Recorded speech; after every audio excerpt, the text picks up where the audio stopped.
This is Gordon Tarpley, and I am the senior artist at Studio AMD. And today I'm just going to go through my typical process when starting with a project. And this picks up basically where John left off, and hopefully it'll help to see where all that setup work comes in handy on my end. And hopefully it'll be useful. But I'll start out here opening this one of our project files. And we can take a look at all the passes that come out of that RPM setup will load up here. You'll see them in a second, momentarily. Any questions yet? No. 5 hours later. By the end of the day, it should be open. There it goes.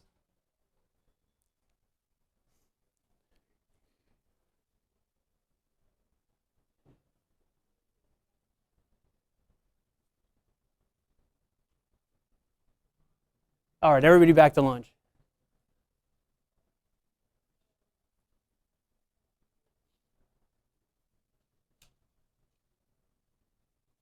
There it is. All right, so looks fancy, right? It's a white project. So for this example, the reason I picked this one, it's not going to be one of our fanciest scenes by a long shot, but it was a really good example of how the process works because we could revert back so far to the beginning. So this was the model we got from the client. This is like the very first render before we had any real chance to do much work to it or anything. There's some basic materials thrown on it, and there's still plenty of geometry weirdness that hasn't been addressed. But it's very early in the process, but because of the way our actual setup works, this comes to me basically the first day I see this as being the Photoshop artist, and I get to start working on this file and bouncing things back to the 3D artists who were involved. So I'll sit down here and take a look, kind of show you what I would go through. So basically you can see here on the right have all of the different passes. These are all the the object ID passes. Some of them are blank right now because it's, again, very early stages, so not everything has been addressed at this point. We have a clay pass, which is just gray render, which comes in handy for various purposes. Lights on pass, which you can see there's almost no difference. There's something back here. I'm not sure what that is, but the extras basically have no lights in the scene at this point. There's the lights on pass, GI pass, nothing else. Then our regular base pass, and a slew of other passes. And a lot of times, this project had, I don't know, maybe 6 to 10 views. I can't remember exactly. So the extras are set up in such a way that all of these passes will be handy for all the views. So there may be other views that utilize some of these passes that aren't used in this actual shot. But when I get this, I will take a quick look at the passes, see if there's anything overly weird coming up. Like back in this little area, there's some blobby white mess. There's some strange mapping on these bricks at the top. You know, a lot of things. And this is early in the process, so it's to be expected. I'm going to add exposure to this because that's not right. So this is what it'd be like exposed. This is pretty much what it looked like out of max straight away. And it's a flat image, you know. So I have probably till noon to kind of do something with this. So the client gets to see this. This is literally the first day this has been on the screen. And instead of spending lots of time lighting it and fixing it, I'm going to try to Photoshop what I can in here and see how much really needs to be addressed in the long run. You know, and hopefully step it up really quickly and let the client see something pretty early in the process. So let's see, I guess the first thing I would want to do is go through these layers here and see what we have as far as we have, you know, like the glass masks and all the different passes. And at home, I should mention this. I work remotely for Studio AMD, so I'm in Florida.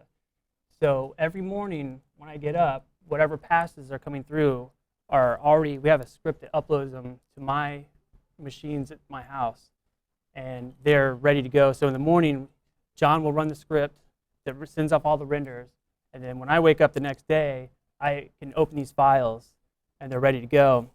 And the thing that makes that magical is that you see these little icon down here on the thumbnails, and these are video layers which load in updated every single time we save off a new version. It will update in the Photoshop file when I open it. So if there's new versions of the passes, when I open the Photoshop file next time, the new versions will be already in my file. And it saves a ton of time. So all of these layers, I don't have to load these every single time. They're updated every single time. So let me back up here. All right. Let me go over really quick to show how to load one of these. Basically, it's under Layer, Video Layers, New Video Layer from File, and it'll take you to the folder. Let's say I'll just reload the GI pass. I copy the name here and load it in, and then there it is on the top, and I'll just make sure the layer has the same name.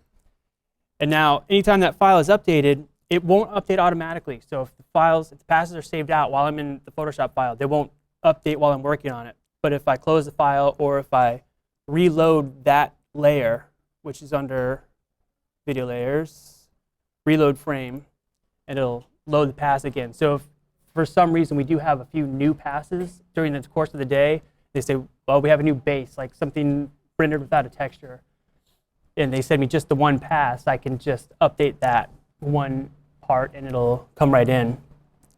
And this is an enormous time saver in the long run. And am I getting feedback? So there's what was I saying? I'm sorry. It's a giant time saver. So every single day, I don't have to load in a pass and check it each time. I just open the Photoshop file and all the new stuff is there. And it took a little while for us to adapt this method. And when we first started, I could see the benefits of doing this process, but it was a tough adjustment for me. But I was sold on it after maybe 2 months of getting into files and realizing that it's become infinitely easier to deal with in the long run. And it's completely true. I work on Skype every day with the Rhode Island office. So I see all of our employees and a few satellite employees. We all are logged in, working together constantly. And between 5 and 6 every day, you see the names logging offline to go home. And I can't remember the last time I had to stick around, late to work on a project, because this has been getting to be very smooth. Let me see something here. I'm going to go over a few things in Photoshop. Like, this is obviously not my setup here, and I can't stand when everything comes in as tabs, so I'm going to adjust a few things. Let's see.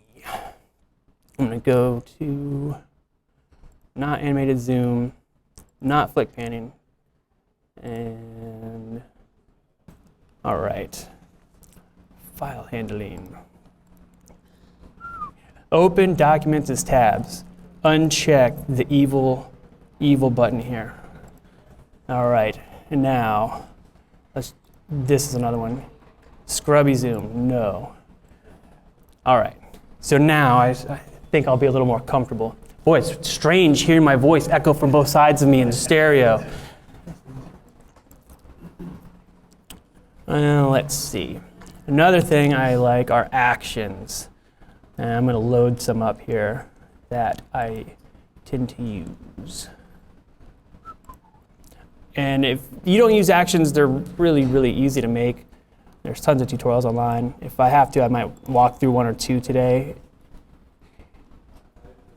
And what did I do here? Yay. All right, so this is my own action set. I like to make a folder at the top of my stack just to get all of my passes sort of organized, because we have lots of mask passes. Generally, there's probably half of these that won't get used in the course of a certain project, but for the next image, I may use all of them or the ones that I didn't use here. So it's better to have extras than to not have the ones you need. And it's part of what makes the process go so smoothly, where I don't have to keep communicating back with a 3D artist to get certain things, because there's anything I could need is usually there. And if it's not, then that's part of what gets updated on the next go. Let's see. Basically, these ones that say MM, those are object ID passes, which, if you haven't used them before, I can go over those really quick. Throw those in there. And now, not everybody at Studio AMD uses these setups, but they work really well for me, and I know where everything is. So it is one of the things that I find to be very handy. And we also have alpha channels, which these are mostly blank, again, because this is an early version. So the passes are there, nothing in them at this point. But later on, if they add plants or any number of other goodies, they will show up in the appropriate places. All right. So I'm going to organize these a little bit into an order I like. Two lights on. Interesting. This clay pass I'll just save out as a extra. So I start with this base, and it's really generic. The lighting is not good. There's nothing really special going on here. Close this little animation tab. And I'm just going to try to play with it a little bit with some adjustments and see if I can get it looking a little prettier here. I don't know why there's two lights on. Very strange. I'm going to put this on screen.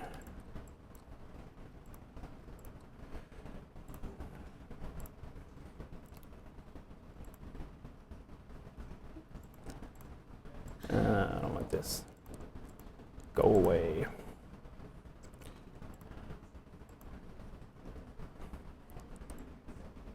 Sorry. I'm used to working on a dual monitor and having all this stuff on far away from me.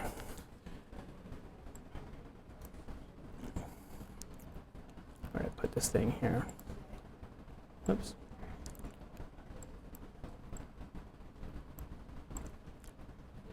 Do some organization. All right.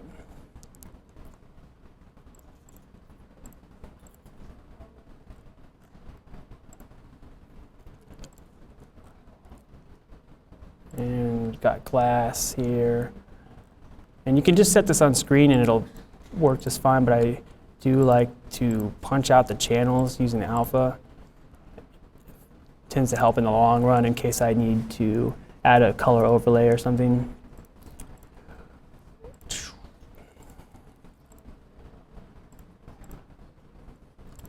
I'm actually going to bring both of these. All right, so now there's a little bit of glass there, and this can be adjusted up or down to taste. I'm going to make it pretty transparent at this point. So again, pretty boring space, no lights. The sun angle is not great. Obviously, it's just barely peeking into this space. And you want to emphasize for this area, I'd want the viewer to know that the ceiling is open and that it's actually open to the sky above. So this isn't really cutting it. So this is something I would note to the 3D artist. This weird mapping issues here, things like this. And there's sometimes there's strange architecture that looks off to me that is what the architect wants. So I don't question too much of that unless it's clearly like floating geometry or a doorway that's not going to work or something. But then I basically get in and I just start roughing in some adjustments to just kind of block in what I think would help the image. So I like curved layers a lot. And what I like is I can tweak the values. I can lift the blacks or pull down the lights like without affecting the image too much, or tweak the contrast, whichever way I like. Whereas there's plenty of other ways to do all of these things, but curves generally works the best for me. So let's see, I got one here. Let me copy this layer and fill the mask. To do like a quick mask fill, as long as your colors over here are black and white, if you just hit Alt and delete or Control and delete, you'll see how it fills that mask up at the on my layers. It's like a typical fill shortcut. I don't know if I need to go over all these or not, but I may as well say them in case somebody doesn't know them. Let's see. So we have this light coming from above. So I'd probably just block in a little extra sunlight. This isn't the right brush, but we'll cheat this with a blur. Cheat. Extra cheat. Go. Maybe a few blurs there, or gradient sometimes helps. And then I will knock this ceiling back out of the map. Sorry. It's going a little slow. Here we go.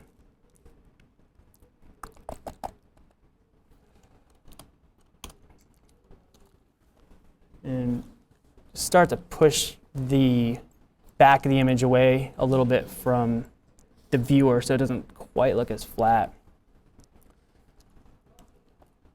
And this little bottom corner, it looks different on the screen up here than it does on my screen by just a little bit.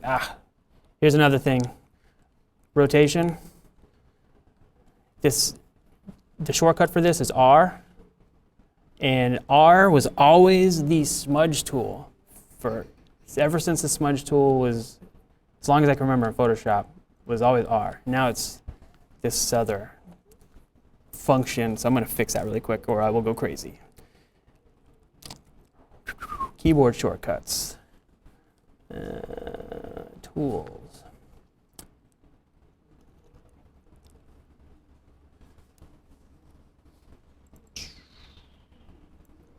Rotate tool, I'm going to change that to N. And I'm going to make the smudge tool.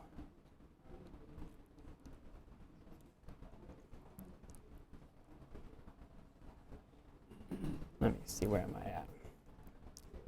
Smudge tool, back to R, accept. All right. Sorry about that. Oh, geez. That's not what I want to do at all. Sorry about that. Here we go. Interesting. All right.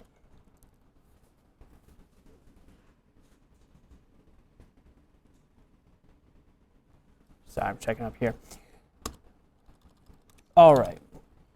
So you can see there's, I haven't been very careful with masking or anything. I'm just trying to fill in this space with a little bit of fake light, just to kind of take a look at what it could look like. This is like a loose sketch of where this will go in the long run.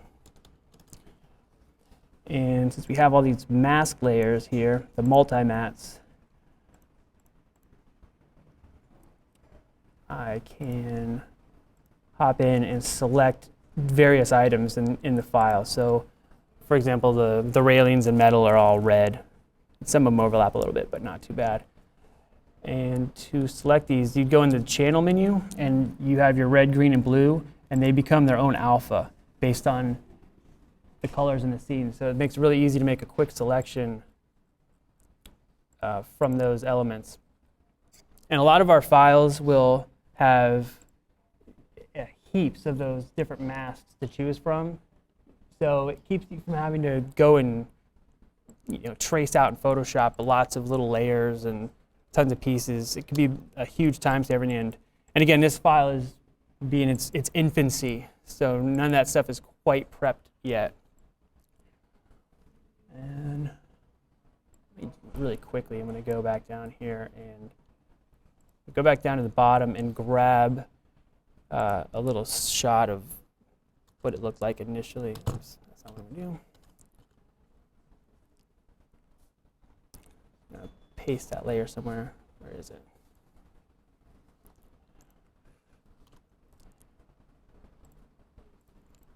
Now, if anybody has any questions while I'm going along here, feel free to jump in and ask. Like if I do something and you want to know how I did it, definitely let me know. All right, let me turn on my layers again.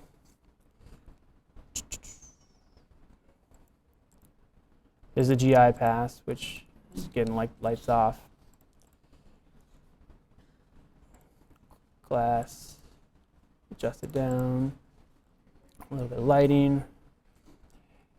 Now, for example, if the client wants the bricks to be a different color or anything, we have the masks for most of the bricks should be in this file or readily available. There's the red. Select the blue.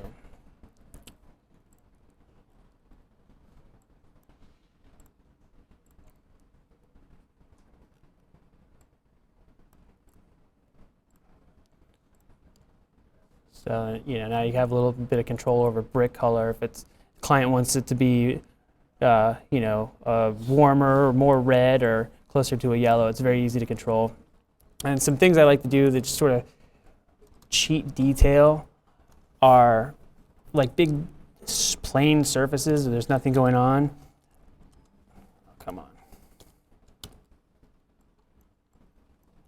Be friendly, Photoshop.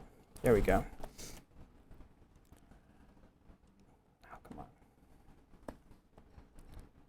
I just will pump up a little bit of like highlights on these areas. You can paint them in. You can paint them in with a brush, or give a little bit of a selection, and just bump up the curves just a tiny bit, and kind of imitates a little bit of extra bouncing light in the area.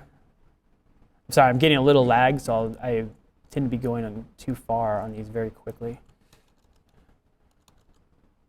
And let's see, even less.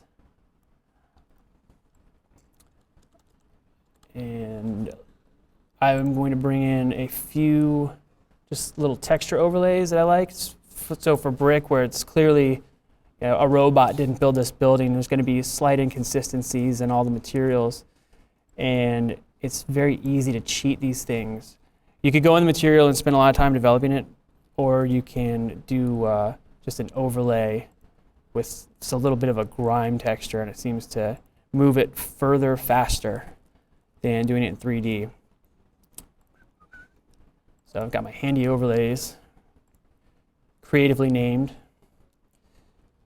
And I'll just bring all these in. Most of them are probably not going to be useful for me today, but see, we have some rusty materials and things.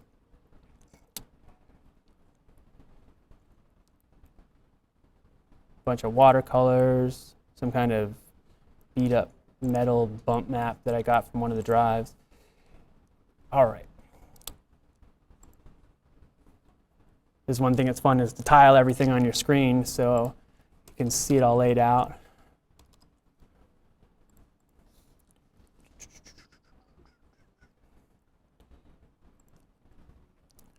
All right, so a bunch of these are too small and junky looking, so I'm not going to use them. I like these kind of watercolory, splotchy textures to use on brick. I think I'm going to grab this one. And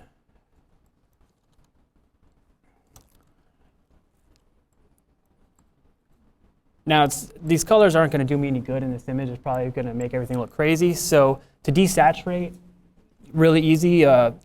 Control-Shift-U will just turn off the color on that layer, which is very nice to do for these overlays. You usually don't need the color. Sometimes the color is good, but usually I like to leave it off. Now, if I want to get into this, I could always break this up and make copies and actually do the perspective on them so it matches, which probably look a little better in the long run. I'll just do one here. See what I got.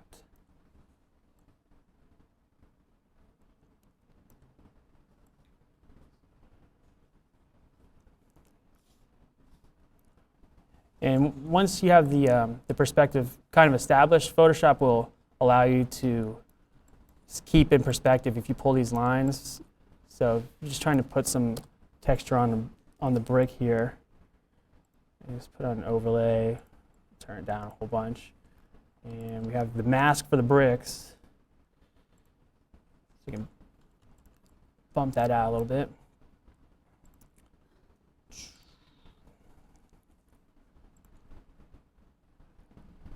Where my mask go? Here we go.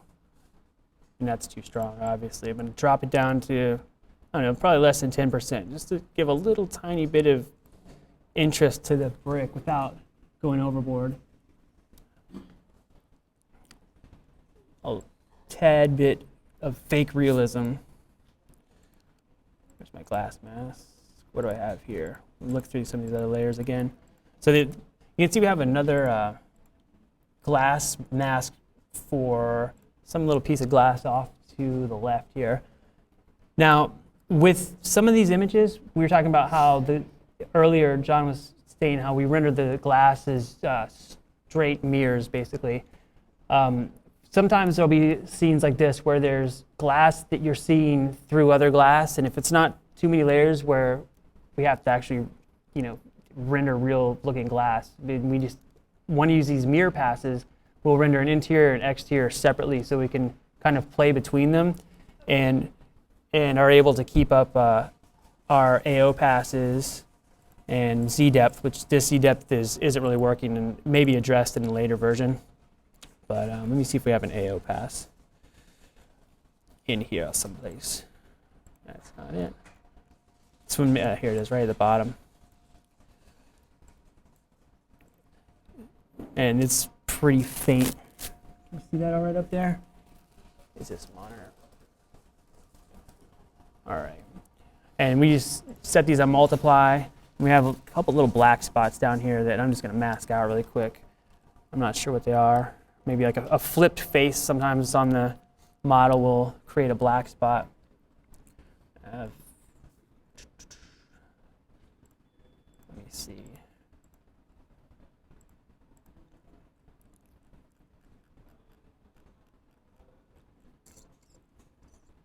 There we go. There it is. All right, so I'm going to click back to kind of what did. This is basically how it started. And it's already starting to look more like a real space. And how long was that? Like 15 minutes or something so far? 20 minutes? And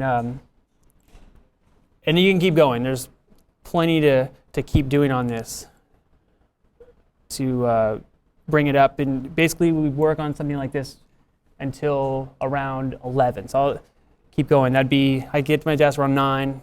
9 to 11, I would do this and move on from here to getting all the pieces over to the 3D artists and making sure that they know what else to adjust. But I'm gonna keep tweaking this a little more. Some real handy things that help me a lot in Photoshop. Let me close out all this other junk I've got open. Goodbye, goodbye, nope, goodbye. Hey, that one's trying to hide from me. Get out of there. All right. John earlier had talked about using values to test, and there's multiple ways to do this. One of my favorite ways is just to make a black layer and make it oops, wrong one, of course. I made an extra layer. Make this a color overlay. Where am I at? Oh yeah, up here. And it, kind of gives you a black and white version of the image. And then that's the before and after of this space. And looking at it really small is another thing that helps a lot. Something that helps you see the major shapes more than anything else and see what's reading, what's not.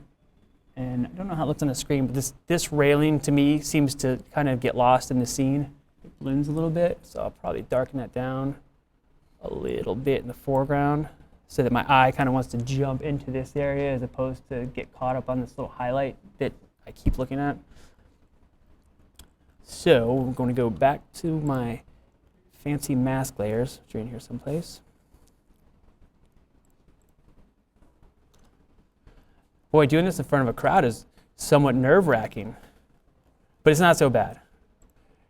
You guys have any questions yet while I'm at it? Anybody? Anybody? Bueller? All right. Back to my red channel.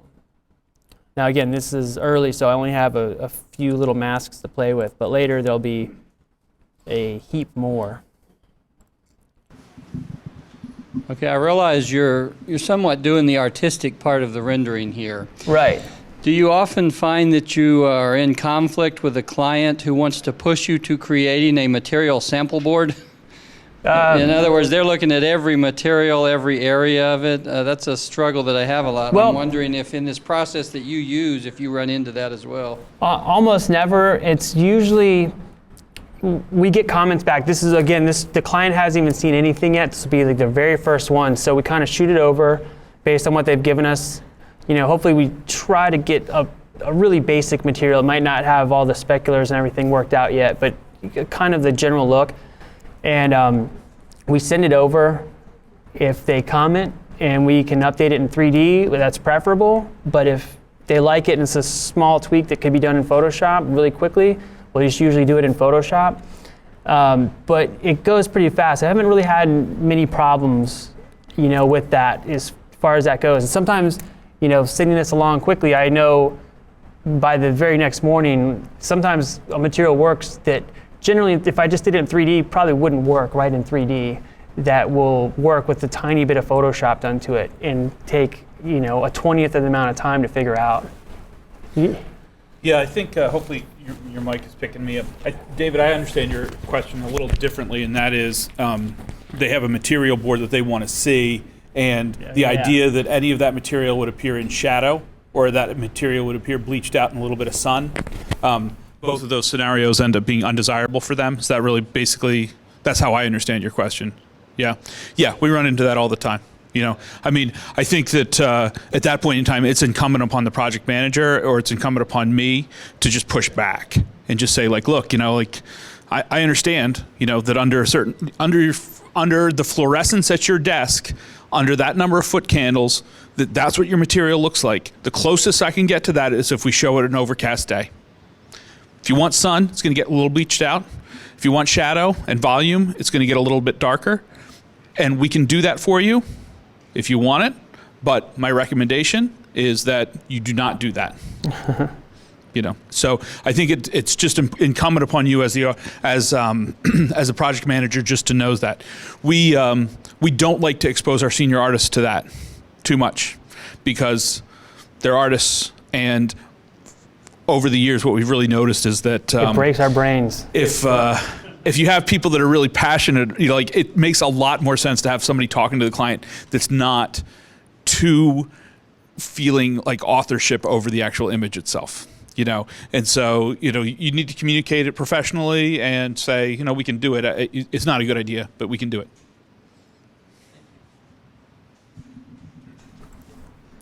I'm telling you, you need the Bob Barker microphone. Yeah, no kidding. That would feel the coolest. Yes, sir. Thank you. Is this process happening right from the first day where you start producing the 3D models? Yes. So that means that every single night you render all the passes in high resolution, right? Sometimes we render in full. If it's early, sometimes we can render in full res, but we always render full res. It's always full res. There is no value. There is absolutely no value to rendering half res during the night. Mm-hmm. No value. Do not ever do it. Render full res. So Because I think the process is great, and just the fact that the layers can be updated is amazing. Yeah, that's a life changer. I don't think Gordon emphasized that nearly Yeah. enough. If I'm Yeah. being Oh, critical. no, That yeah, is yeah. a life changer right there. That is, you guys can leave. This is money well spent. Yeah, no, Right? absolutely. How much, like in your experience, because I imagine, like for producing one rendering that takes 2-3 weeks, if you're working on compositing every single day, do you need to rework the masks as the geometry changes? Because that's usually what happens with architects, that they change the geometry. So Yep. all the different layers need to be, or the masks need to be redone? Or is there a way to automatically capture that mask from the... Unfortunately, no. It's an excellent question. Absolutely heart of the matter. Right. What happens is ultimately the lead artist then, most of their time is spent redoing some of the masking. Now, much of the masking, which is why Gordon is leaving it very general, that can kind of stay. So we're trying not to throw away man hours that people spend in Photoshop. The primary place that people were spending man hours in Photoshop that was just absolutely being wasted is every morning they were opening up dozens of different passes and then importing them by hand into the Photoshop file, right? And then deleting the old pass. That was where the primary, and so the video layers definitely solved that issue. However, masks are not something right now that automatically update. Yeah, sorry, Jeff, behind you. Hi. So the initial Photoshop file, is that set up by hand, or do you have an automated way of pulling in all those you passes? can do it either way. You know, I mean, it's you can I mean, we commissioned a guy to write a script for us because it is fairly painstaking, but it's, you know, the amount of time that you end up saving in the long run. Yeah, over like a month, if I have a project, even if you had to do it by hand the first day, for the next month you don't have to do it again, and Yeah. it's an enormous time saver. Sorry, one more question. Like in this example, it works perfectly. In your It always works perfectly, I think is what you mean to say. So it works. It works for all exterior renderings, master plans, aerial views, floor plans, interior renderings. Or are there any specific views that are tricky and that you develop in a different way? Or Are there specific kinds of views that we develop in a different way? I mean, one thing that this one doesn't really have is a background image, and that background image is usually we end up like you have to figure out a different way to do it. You know. This is actually one good thing about this, and sometimes the client wants, you know, they have site photographers going out to take pictures where their building is going to be, and we don't know what that's going to look like yet.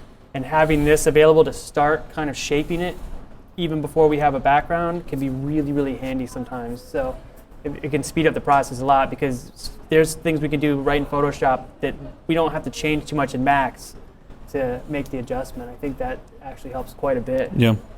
But we set up all our projects this way. Like at this point, like we don't even, like there's some times where we get these one-day projects and, you know, the people turn to me like, do we really need to set up an RP manager? Do we really need to set up Photoshop layers, video layers? And I sit there and I think to myself, we always regret it if we don't. Always. Always regret it if we don't. It's, you know, like I have yet to be in a situation where, you know, like I wish, you know, like I'm glad we set it up that way. It always is just like, oh, thank God we set it up that way. Almost all, I can't think of any images that we don't set up this way. This allows you to intersect your 3D to your 2D right at that point where the image really isn't going to get tons and tons and tons better. That's really what we're trying to do, right? So a conduit can go straight from the junior artist, get rendered out, blah blah blah, it goes to the senior artist, and it's automatically brought into the PSD file. So so there's no value in not doing it this way for any image that I can think of, you know. yeah, I think it works beautifully. Probably the only downside is that the camera that you set up from day zero is the camera that needs to stay that's at the end, beautiful or thing. That's the beautiful If you thing. change the camera, you need to do all the rework on the compositing, right? Well, you need to, the pass is coming. If you leave the resolution the same, the Photoshop file comes in again. You need to rework some of the masks. Yeah, you need to rework some of the masks, but that's why we're not, like, we like to have the camera fixed, but our schedule, our internal schedule of making sure that we render at night, seeing what the heck we're getting, showing up the next morning and starting to push this thing around as an image, that's more important to us as far as feedback, especially early in the phase, than whether the architect makes up their mind exactly about what the camera is going to be. Right? We get more information back just by doing this than like they're deliberating about viewpoint A or viewpoint B. Like, we can still learn a whole heck of a lot about what's going wrong or what's going right, or figuring out like how the eye is going to move through this thing. And we can actually start to advise too. Like, look, we think it's this viewpoint because if we have the light coming from here, this is going to be fantastic. So we generally, we always feel like there's so much more for us. The early stages of the project especially, those things are getting rendered for us. Those aren't really getting rendered for the client. I mean, we'll show it to them, but they're really getting rendered for us. Great, thank you. No worries. Hang on. Is the video layer thing new in CS6 or has it been around? CS3. Wow. Extended. Thank you. Can you believe that? Can you believe that has been lurking in Photoshop for all this time and nobody uses them? Anyway, go ahead. Yeah, sorry. Another one. Earlier during the day, you were saving all the different passes. I noticed that the base was saved as an EXR file, 32-bit image file. Is there any value to use a 32-bit image if you're working with different passes that some of them are coming from JPEGs at 8 bits or 16 bits or? Most of that formatting is just a vestige of kind of habits, honestly. We used to render TIFFs forever, but in RP Manager, for some reason, if you do a 16-bit TIFF and then you try and save off a TIFF as the mask file as well, they all revert to 8-bit or they all revert to 16-bit.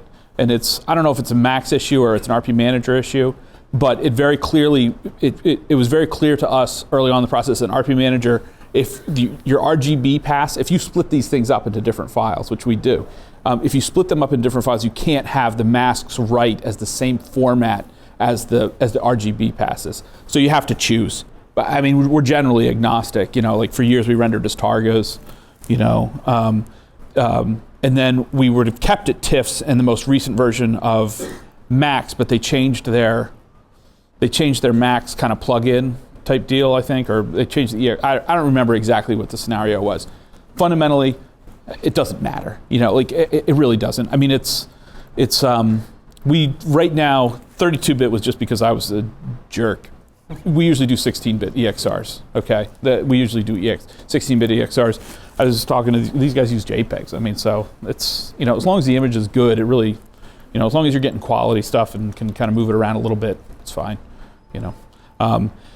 16-bit is easier if you know that you're 16 or 32-bit is easier if you know you are pushing it in painting. Oh, by the way, everybody here, you're now in on the video layer thing. So, if you want to spread it around, you're putting yourself at a competitive disadvantage. I just want to say. That was a big debate coming in here, like, do we want to do that? So, just so you know, you're in on the club. Okay. What's the render size that you typically give to your clients? What's the render size? Render size. Because you said you render in full res on day one. Full res, day one. There's no point. What's the point in rendering anything less than that? What's the render size that you give to your clients? 4,000, set 96. It's like 4K square. Because sometimes we get clients that ask yeah, for you need more. Sometimes you need more. Very big. Okay. You can boost up. Usually you want to know that early on because you're committing to a PSD file. You're not necessarily committing to a camera, but you're committing to a PSD file. And so you want the resolution to be fairly well set. The final output is a JPEG. You save as a JPEG. What we send to the client? Yeah, what you send to the client. We send them a JPEG and we send them a TIFF, 8-bit, Okay, thank you. 24-bit, I mean.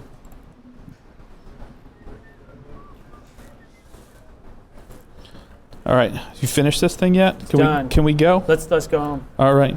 Send it. Done. All right, I'm gonna let Gordon keep going here, painting up a masterpiece. All right, so I'm back. Am I speaking loud enough now? Here we go. Okay, so I think I've moved the image forward considerably from basically this, what I got to begin with, to kind of more, it looks like a space now. It's not so drab and boring. And I could just keep fiddling with this basically endlessly until someone says, okay, Gordon, you got to stop, take a lunch or something. So while I'm in the process of doing this, I start to make little layers. Some of these adjustments I'm going to ditch if I request lighting changes, or if I get into the lighting file and make a change that corrects some of these things for me in the 3D file. I can just delete or turn off any of these layers that are redundant, and that'll help a lot. I try to name my layers as best as possible.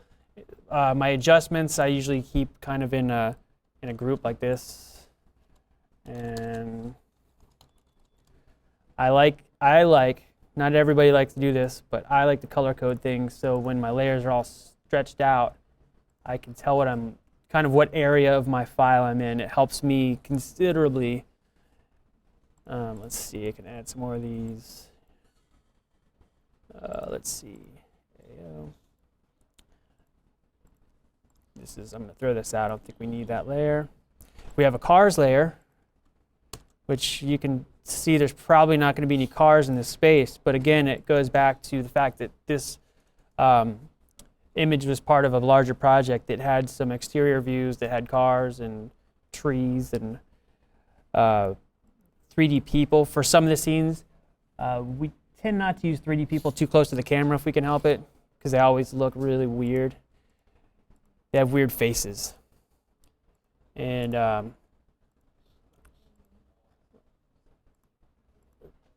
let me see what other layers we have. Z depth, not used. There are some plants that come into this one. So this another blank layer. People, and then we have people sticks, which I don't know if anybody here ever uses them. They're just we use them for scale reference. So if we do 2D people, photocomped into a scene, we'll have some size reference. Especially like this shot is, pretty much dead on. So our horizon would be pretty much in the middle here. So it's pretty easy to figure out people scale. But if you have people down on stairs, down below, or if your camera is pointed up and you have a 3-point perspective, figuring out where people heads would end up on different floors can be a little tricky, and having some reference in there makes it a lot faster. Let's see. Set my glass at the top, it's a little reflective. Does anybody here, I saw earlier, somebody asked, John asked if everybody uses Photoshop. Does everybody here pretty much use Photoshop for what you do? If I'm hitting on anything, or if I'm doing something that's unfamiliar to you, let me know, and I will just try to describe it, because some of these things are really handy. Like these, I guess they're the nested layers, where basically you can alt-click an adjustment layer and it'll only affect like my glass, which is masked. I can have these layers attached directly to it, only affecting that layer, and they don't mess with the rest of the scene. And you can drop other layers in between there, and it'll add to the stack without affecting anything else. Also, very handy trick. Yeah.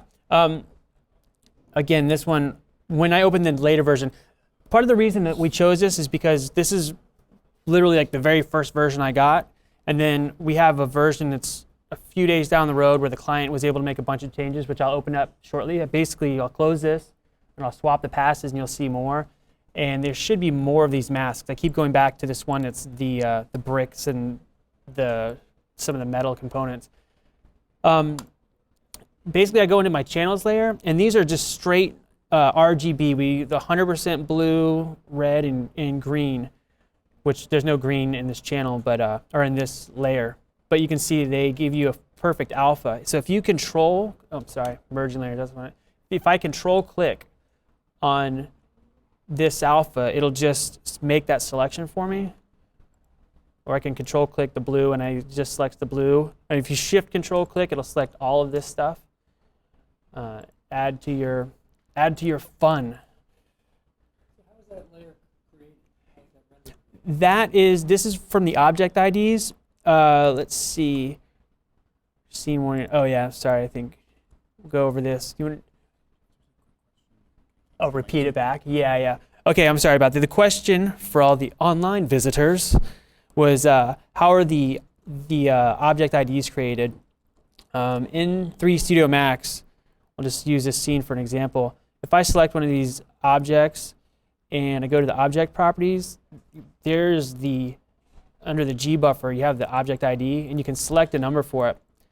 And within each of those passes in the RPM setup, which John can probably highlight a little better than I can, there's a way to set up how many, like 15, 20, as many as we want. We can set up numbers for these so we can, as many as we need. You want to pop in and show real quick? I'll let John drive here for a moment. I can do it standing. It's pretty easy. If I could clarify my question a little bit. Okay. I guess to see the red, and how are you getting 2 of those in the one? This is he'll cover right now, right? To get them both in the same. One red and one blue. Yeah. Well, this is the we won't even deal with RP Manager right now. But under your elements, your render elements under V-Ray. Something that on. You might be too far. Am I too far? Okay. So your multi-matte element. So it's an element under the V-Ray, it's just an element render under your options for rendering. And under ours, it was the base mask pass. So when you go back and take a look at the video, the base mask pass had a bunch of these multi-matte elements. And we set up 3. Usually we set up to like 30, 40 different slots. And each one of those multi-matte elements turns out to be an image file. And you can save it off as, just save it off as a JPEG in this particular case. And we're going to call it, so something we call it like atrium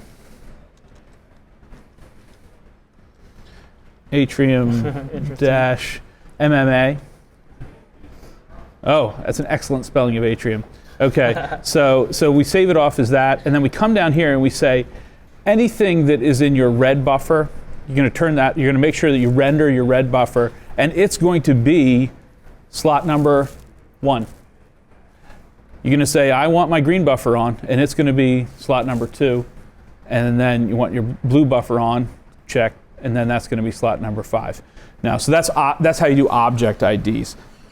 Go ahead, David. Oh, sorry. My question is, do you set up these object IDs often based on the material on the object? So that you can grab all the brick at once or all the wood paneling or... Yeah, there are a couple ways to do it. So what you can do is, that's if you're doing object IDs, you can do it that way. Multi-matte as an element actually works as another way too. So if I render another element multi-matte, this second one, I'm not going to key into the object IDs. The second one, I'm going to key into material IDs. So for this one, what we're going to do is we'll make it another, let's see, let's go back up here for a second. Okay.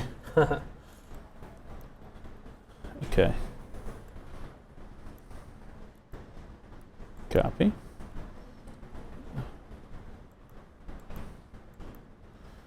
Ay caramba.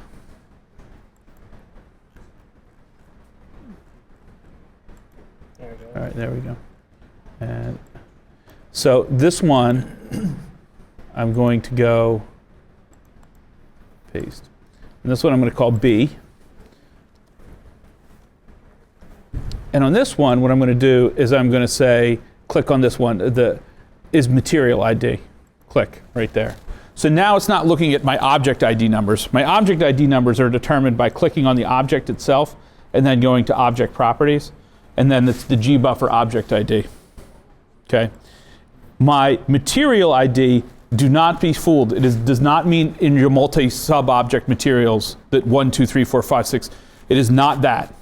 Okay? It is not multi-sub-object materials. What it is it's this channel right here. So this guy, and the downside of material IDs is you only have 16 of them. So generally speaking, you want to use object IDs, but say for instance, you have a senior artist developing the brick material because it's a very sophisticated brick material. You have a senior artist doing that. He or she ends up doing that portion of the process, and then sending that brick material off to everybody in all of their different XREFs. Right? So you have 5 people working on XREFs. All of them have some of that same brick material in it. The senior artist will do the brick material. He'll send that definition off to the junior artist. The junior artist will take it and bring it in. If he can, at that point in time, give it a material ID, he knows that then that ends up getting propagated into all the different views. Okay? And then your channel that you get is generated by material ID and not by object ID. Does everybody see all those components of it? Okay. Should I say it again? To bore you? Okay, until somebody tells stop, I'm going to. So, here, no, I'm just joking. All right, so that's material IDs right there, and object IDs are under the properties. And multi-mat element can seize either, I should say. And you just need to make sure you set it up right. And they're extra fun times. That cool? That work? Yeah. All right, let me get out of your way again. Should I put on both here so I can be extra loud? Is that what you're going to do? Yeah. Hello. All right. I have 2 microphones on again. All right, so I am back in here. Now let's see some other of the giant pluses. Where are we at with time here? I want to make sure, I don't want to stop too early, but I want to make sure I get in early enough so I can swap the passes so we can have a look. I will close this. And so this would be a decent kind of first start for this image. And we get far enough along, we could either send this along to the client and say this is kind of what generally we're seeing, or as John said, it could be more for an in-house thing so we can see what we need to do and where this can go and where we need to put the focus on the 3D elements, what's visible, what's what we need to waste our time on, not waste our time, what we need to spend our time on and what we don't need to waste our time on, I should say. And at the same time, we're still waiting for info from the client. So, we've brought the image basically this far. I keep zooming out. I like to do this. Let me show a trick that I enjoy. Let's see, window. The navigator window, so you get a little tiny thumbnail right here. And I usually have this at the top of my stack over here. I'm going to see if I can make some room for it without making everything too messed up. So I have a little thumbnail of my view. And I know that I can sort of read my scene in this little tiny thumbnail, then I'm generally going in the right direction. And that's kind of more important to me than worrying about all the carefully masking everything right now and getting everything done. I want what I see in this little image to kind of look like an acceptable picture. Like if I saw this thumbnail, I could kind of make out what's going on there. And again, you can test it for value, see kind of where it's lacking, where it might need some help. Like it could probably be a little bit darker up here on this brick at the top. And look, if it reads here, it'll probably work. So this is really handy. Again, I usually work on 2 monitors, so this is off to on another screen and not quite in my space like it is here. Let me take a look at my passes that I've been playing around with, my adjustment layers. I'm going to move these into my glass folder. Make my life easier. And don't need this. All right. So this kind of gives me like a sense of bloom coming in from some kind of light above, hopefully the sun. But it could be like a giant crazy lighting rig like in Jurassic Park or something. But that's not what it is for real. Here we go. So anyway, this gives the general example. So I'm going to do a quick swap here. And I'm going to save this. Saving. 0%. There it goes. All right. And in the project folder, when we render these passes, they go to things a little crazy right now because we brought all this over for the project. But usually we have in an images pass, we have the current and nightly should be in the images. But today we're going to work in this file. The current is what we have in the file right now, in the Photoshop file. And the nightly would be our new passes that would, every morning, that's where I have my new passes. When I sit down at my desk, there'll be new passes in the nightly folder. And we have a script that renames the directories. It basically swaps the nightly and the current so that, is that fast, so that now these are the new passes and the nightly would be old, and we can archive these off to whatever name we like. So now when we open the project back up, project demo, we'll probably have to wait like we did earlier for a few moments. It should have all the updated layers from the 3D people. Another thing about this project that made it one that we wanted to use for this demonstration is that after I was done with it, there was other changes done by more of the junior artists, and they were able to get in the file and do updates to it after all of my major edits without really harming the Photoshop file very much. So when we're done, I have a progression of this image, how it actually went at the job, so that we can see like every step of the way, basically.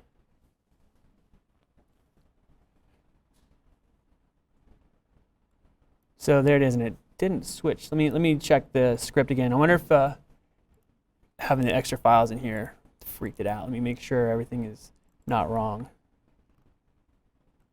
I might have to do it manually for this demonstration.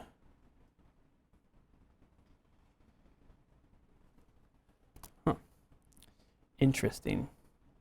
It may be because we have other folders in the folder where it usually just looks at the images and current. So let me do this. I'm going to back this one up. And then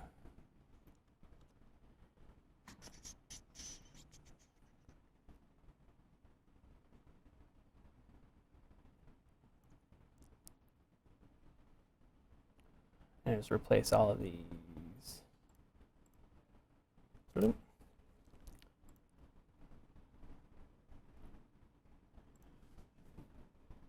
All right, now if everything went properly, it should open up with the new passes. Usually that script will just swap the folder names in a split second, and then the next time you open it, you have the brand new passes. But because I'm giving a demo, it's got to do something weird.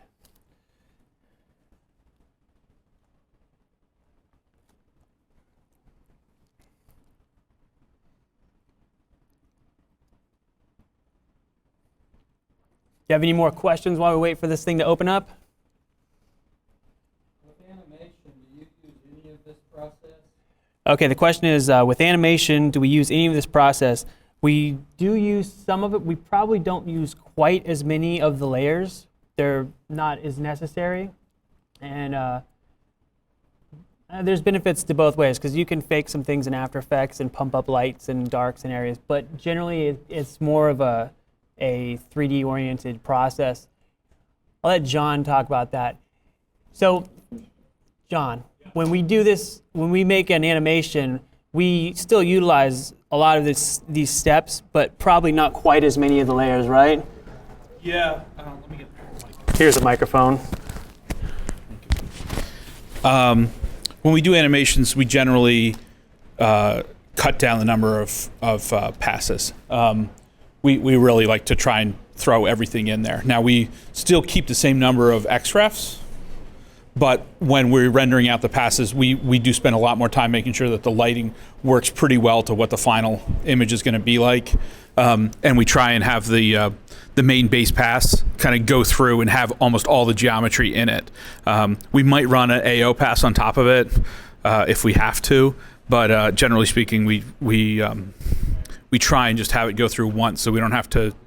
I mean, it does take some time to render. When you're talking about thousands of frames of it, you really do want to kind of cut down the number of passes that you're actually trying to do. So I guess the answer is yes.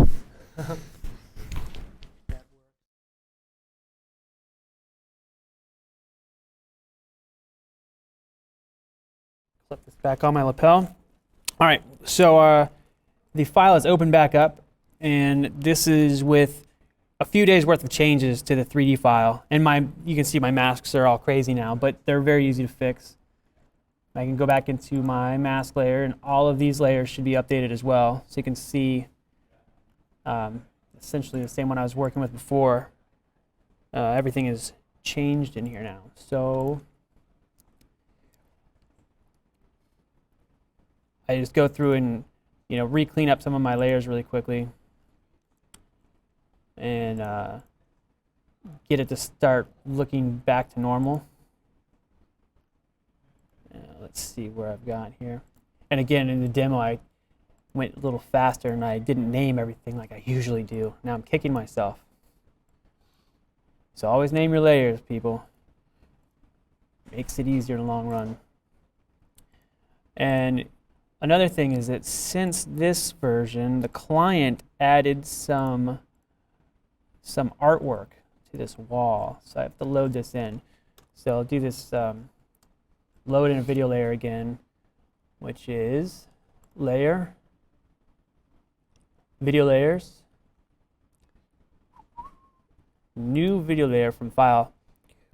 And here is the client artwork, which actually went through a few iterations while we worked on this. There may have been one that had different amounts of panels on these things. Bring this one in. And I will bring in the mask for this.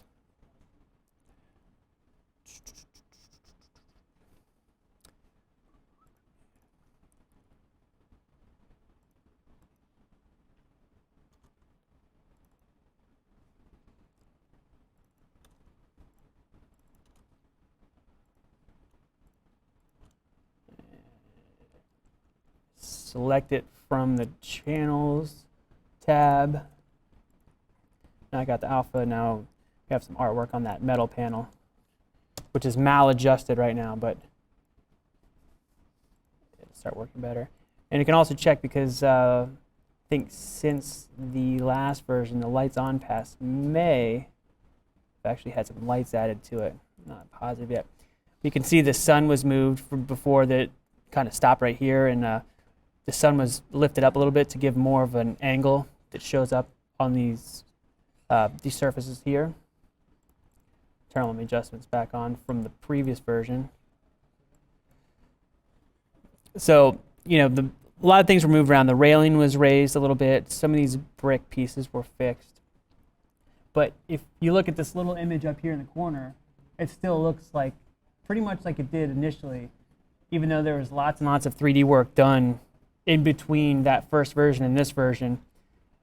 The overall look was already steered very, very early in the process, which helps move things along very quickly. And the client can see that early, and they like getting the updates and having say early in the game. So I'm going to move this up a little bit.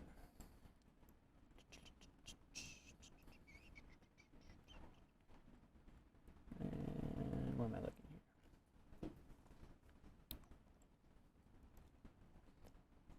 here? Lots of little Photoshop things that to copy layers like this. I like to copy them. Just an alt drag. If you never used it, it's really, really handy. And another thing is if you copy a video layer, you have two video layers that both will still reference the same thing, so you can do different masking. And this scene might not be the best one to demonstrate it on, but we talked about the GI pass, which is basically lets you paint in shadows. So if we have, let me see here, get a good brush real quick. It's like if I draw on the mask for the GI pass, it'll give me shadows that just work across everything. So if I have to comp in people or cars or plants, the shadows should all work really nice. And let's say I have the cars. Let's pretend this crazy layer is the cars pass, the car shadows, and then you want tree shadows. You can just make another GI pass and paint those on the other GI pass. Oops. And it looks exactly the same and blends, so you don't have to worry about overlapping shadows for your 2D people or your cars or your trees or whatever random things you want to add to your image.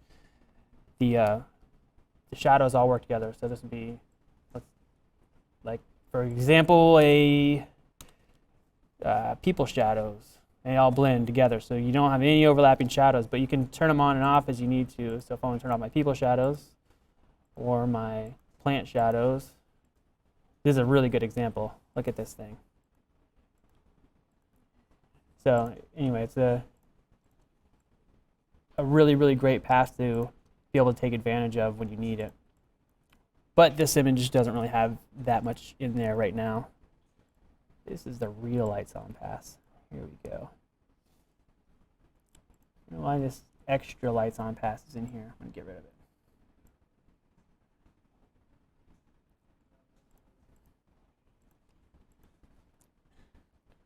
So this is, let me go solo here. We got a question in the back over here. Where's the microphone?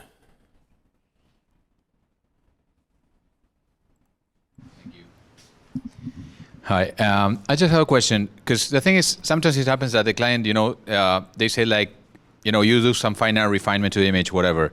Okay. And you seem to be saving always the same file, and you are copying just the current frames to the new folder. Correct. How do you keep track of, because, if for some reason you deliver this image and the client says like, you know what, the finishing of the other one looked better than this one, you are overwriting always the same file. So you're losing track of how can you go back? When we do the swapping of the layers from the previous version, usually when we hit a big iteration of the file, I'll save a new Photoshop file. So the last one is the same. There's a couple things that you can do here. You can save your previous passes, archive them, so that you can load them back if you need them. But one thing about the Photoshop video layers, which is different than After Effects, if you take After Effects and you remove your assets, they are gone. When you open After Effects, it's missing all of your passes. But you can relink them. But you can relink them. But with Photoshop, if you move all of your passes and you open your previous version, it'll load. They're not there. It'll say that it's missing the path, but it still has the image in the file. So you technically still have the previous version in your Photoshop file. So if I just deleted all of my passes and reopen this, it would still have what's in here. Preferably, you would save your previous passes. You'd archive them as long as you need to. But there are multiple ways to kind of back that up. Yeah. You want to? Here you go. Yeah. Yeah. It's all good. It's all good. Yeah. So first thing is, in the same way that you save your iterative, XREFs or whatever, or model files, you're saving PSD files numerically. Like there's no great precious thing about disk space, right? I mean, it's pretty cheap. So you save your PSD files. What Gordon is saying is that what is different about After Effects and Photoshop is that if you open up a Photoshop file that has a bunch of video layers in it, but it can't find where it found them the time before, it'll revert to the old versions. it carries all of that with it. Does that make sense? Like, So you're saying that the PSD file has all the information for the layers anyway? Yeah. it does. It just won't. It just It won't only update. updates them when you open it. It only updates them when you save them. Okay. When you save them, it'll update them for you so that way you can work on them. But then when you go to save them, then that version of the PSD becomes the de facto new version of the PSD. But if you've saved the PSDs in numerical order, right? So there's a huge change from version 4 to version 5, right? I'm a senior artist. I'm seeing that there's a huge. They might like the old one better because I just did their comments, and their comments really made this much worse, right? You know how it goes. Yeah. So you go back to version 4. If you just retitle the current folder to like current X, and then open up version 4, it will go back to what it was, several days before. Okay, and another thing that we discussed before, but I know you don't like patches, but what happens we when... got to talk. We got to have a whole section about patches. Okay. Is what we really should. I don't know why that's not in the syllabus. I would like to know how you deal Okay. with that with this system, actually. With this system, how do we deal with patches? We render overnight. You render the whole darn thing all over again. I mean, patches. Patches are great. No, they're not. Patches are okay. Patches will get you to the finish line if the client really needs it done that day. Right? How many times have we, I need it today. Okay, we'll get a patch in there. If they're getting you that if they're getting you that comment at 3:00 in the afternoon or 4:00 in the afternoon, I mean, the question to the client should be: is it of any value to get that image today? Because you're not going to be able to print it tonight in any print house that I know of, right? Or can you get it first thing in the tomorrow morning? We would prefer to get it to you first thing tomorrow morning. So I think the first question is to the client, like, when do you absolutely need it? Do you need it first thing tomorrow morning, or do you need it today? Because if it's today, then I'll do you a patch. Like, that's fine. We like to keep our render times slow. One is you can always paint the patch if you need to paint the patch, and we're not above doing that. We painted plenty of patches in our day. But here's the deal with patches. When we're talking about that production curve, we're talking about that asymptote extending out forever. I want to go back to your question earlier today of when it's done. Video layers make the idea of being done and the idea that it's never done easier, right? That's why, like, you were like aghast that I would say it's never really done. Video layers make it so much easier to say, you know what, that's fine, just keep going. We'll just charge you for the man hours or whatever, because you're not spending an hour and a half just bringing passes in every morning. Do you know what we just did for you guys? Do you know? Anyway, but back to patches. The problem with patches is if you were on that asymptote and you really want to get this PSD, the PSD is basically as good as it's going to be. There might be a little bit of tweaks here and there, but that image, fundamentally, how it's going to appear in the newspaper, how it's going to appear on the website, it's a done deal. Like, it ain't going to get a lot better. After 3 weeks in, it ain't going to get any better. The ideal situation is that you're transferring that PSD then onto a junior artist, right? Because their hours are a lot less expensive than senior artists. So if you could transfer that PSD off to a junior artist for them to be able to move it forward, that PSD needs to be solid and needs to be organized well. If you're using patches, you are costing yourself money,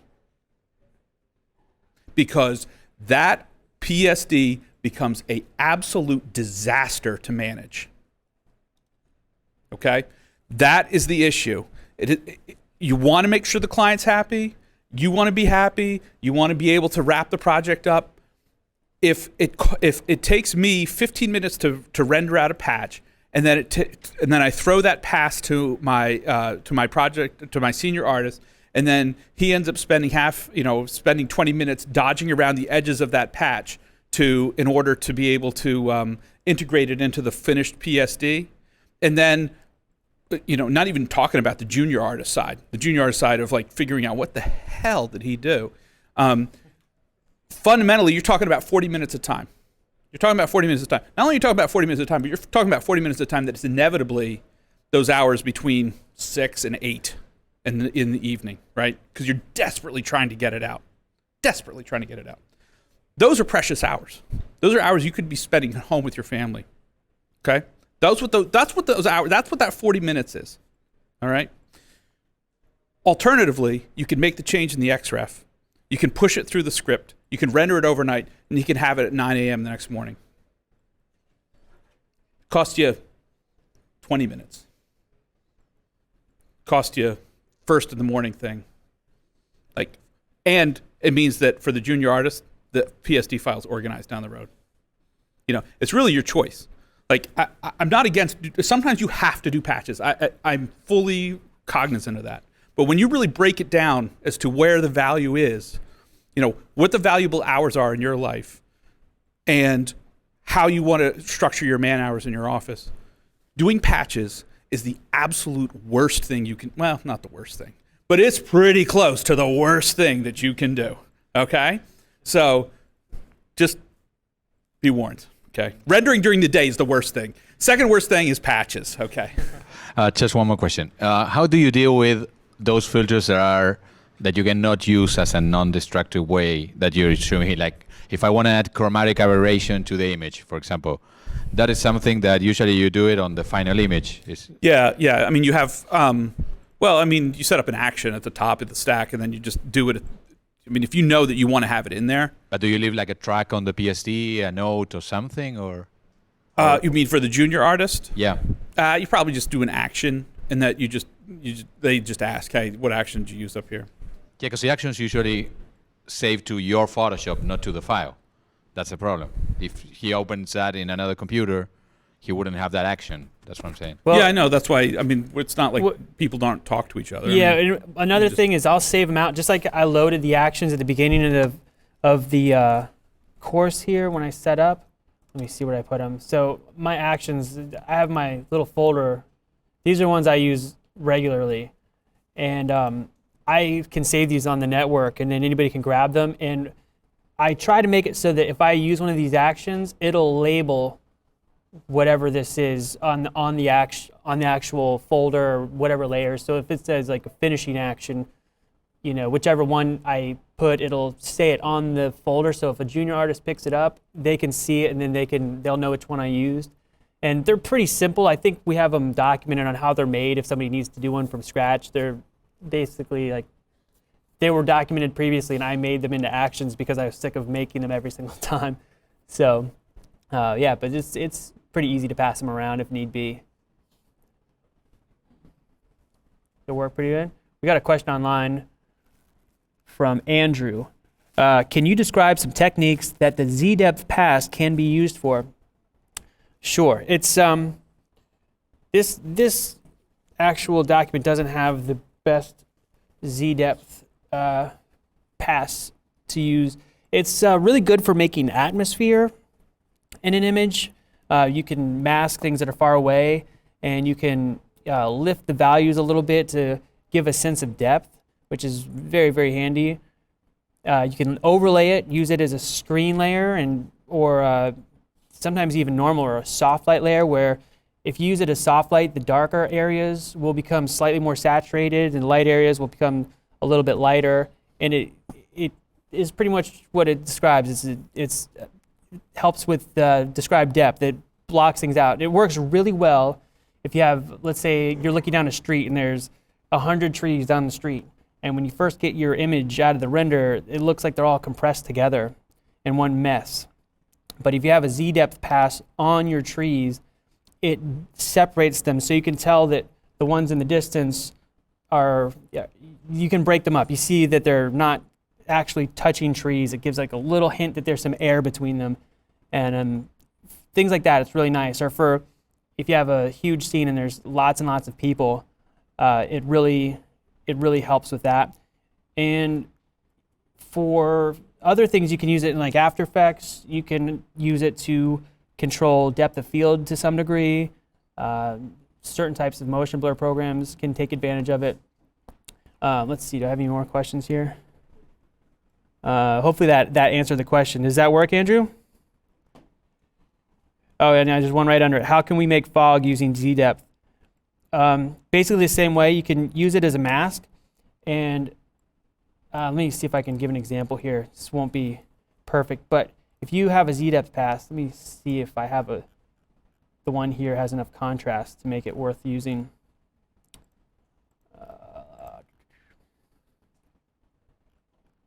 I think this scene was pretty shallow, so I didn't bother with it, but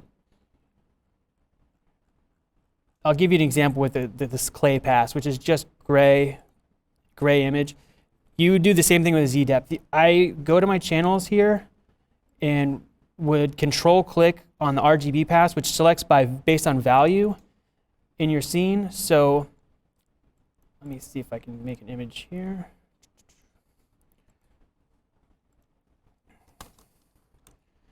So I'm going to make 2 passes so you can kind of see this is, I made a negative just based on selecting the values. This obviously isn't the Z-depth, but that's the same type of selection method. Can you see this mask here, Mohammed? This is basically my selection mask that I would make from a Z-depth pass the same way.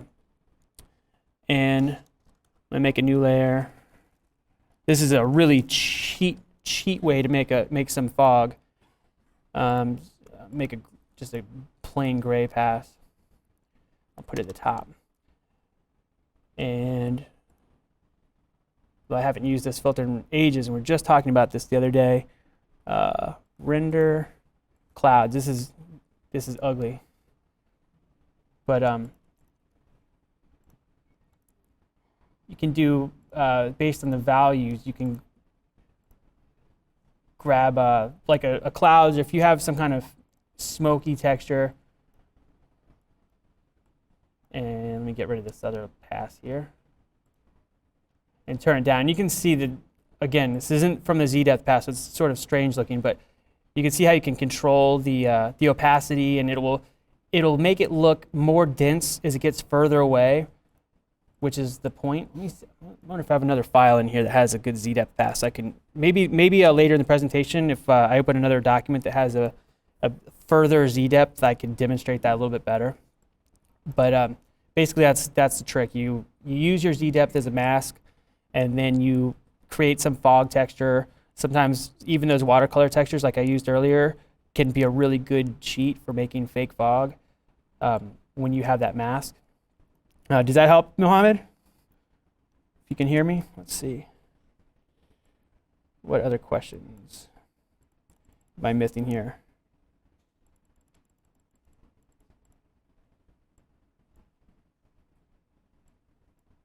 These are from earlier. All right. No, you're welcome.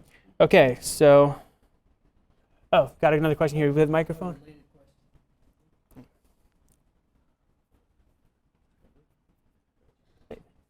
Oh, it's a little switch. Nothing. Yeah. What? Well, it brings the idea of question of depth of field. Okay. If you want a depth of field, would you do it in the render, or would you do it using depth? I like to use it using Z-depth if possible. There's certain things, if something's extremely close to the camera, there's some tricks in After Effects in particular that you have to kind of fiddle with to get the stuff in the foreground from having an edge that's too soft. I wish I could give an example. Let me see on screen, like, you know, like this little edge here. If I was using a Z-depth to do depth of field, you know, I can control between the midground and the far background relatively decently. But when you get a really close foreground object, it's sometimes better to, if that's a separate element in your render, you can, you know, take it out or blur it a little separately. But it works for, I don't know, things more than like a few feet from the camera on. It works pretty well. It's when stuff is really close to the camera, it starts to fall apart. But if it's a decent sheet, so. But you're still doing any depth of field manually. You're not doing it in the render. No, and if we can help, it takes so much longer to render the passes, and if we can cheat, actually, I think I have an action that makes like a really quick, dirty depth of field. Let me see if I have it in my batch here. Yeah. DOF blur layer maker. Let's play it, see what happens. It'll probably blow up the computer. I think it basically, I haven't used this too many times. I made it a while back. And it sort of just makes a soft blur on the image. And then, you know, you can pick what areas you want. So if I turn my mask back on. Let me get my masks back to the top. Of course, this is my reds go to the background too, so I'll have to do a little bit of hand masking here.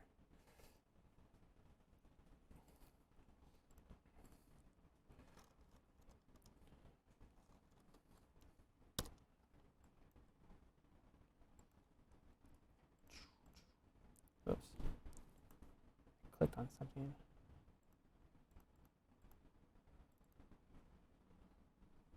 All right. There it goes. So, let's see.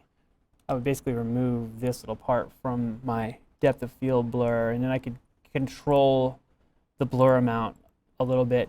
And it takes some finessing because the stuff in the foreground, this is really close, starts to get weird, but it's good for a light fake. This is probably, you know, the most you're going to use it. Just a little bit to maybe break up some overhanging leaves or something in the foreground. But I don't use it very often. Let me just say one thing. I'm not sure that this mic is picking up, but I will say we are very much from a painting background. Depth of field is a photographic effect. Honestly, we are the last people who should be asking about depth of fields.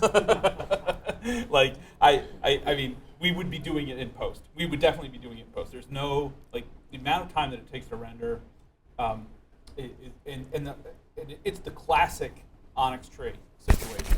You know, it's the classic onyx. It's a classic onyx tree dating in a big city situation, right? It's you can mess with it forever. And the frequency with which you get the feedback from it is so small that it is so painstakingly long that it's just not worth doing. You know, it's just you're much better off doing it in post. But we almost never do it. We almost never do it. Occasionally, but almost never. Yeah. If anything, it would be more of like something to do in video than we use. I really can't remember the last time we used it in a still. So it's been a long time. Let's see here. Am I missing any questions? No. All right.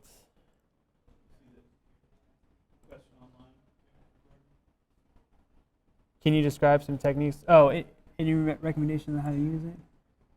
Oh, what's the best way to do light rays from the sun? Oh, I almost always cheat them in Photoshop. I don't know. What way do you like to do it, John? It's up here. It says, what's the best way to do light rays from the sun? I mean, there's multiple ways to cheat it. I kind of do these little bloomy effects, like this. I don't know if you can see on my screen. I'll turn it on and off. It just kind of helps, you know, feel like there's a little air catching some lights, a little bit of dust in the air. If you want some God rays, you could always just draw them in like real brutal and, you know, make them just come in like this. And it looks crazy, but you can make these look pretty good if you know, are careful with them. This is going to be, like I said, a brutal example. And you use gradient and just soften them up. But I don't use these too often. Let me see if I still have a blur up at the top of my filter. Yeah.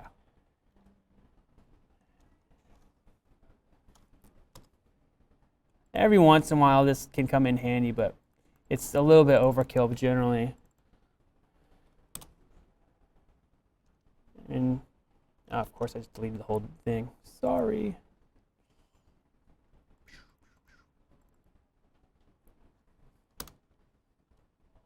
What's going on here?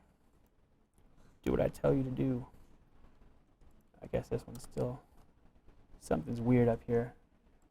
What did I do? I don't know.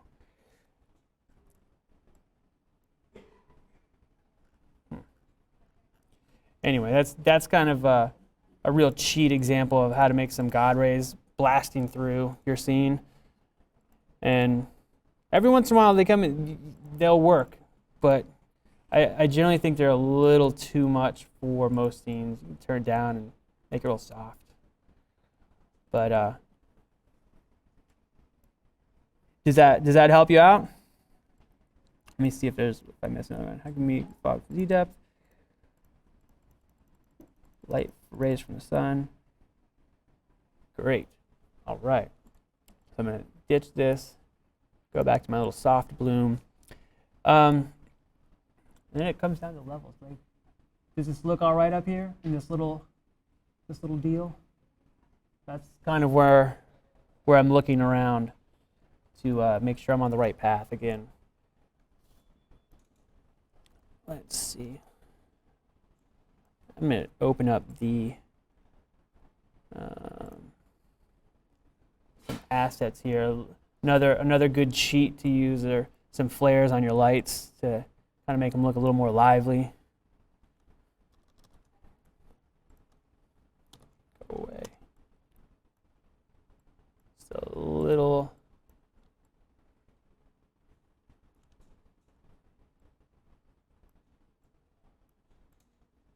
I'm getting a little lag here. Sorry if it looks like I'm pausing very long. Try to move it, and it sort of hangs. And then again, that way I copied the layers earlier, but just holding Alt, you can Alt drag anything and make a copy of it like in a second.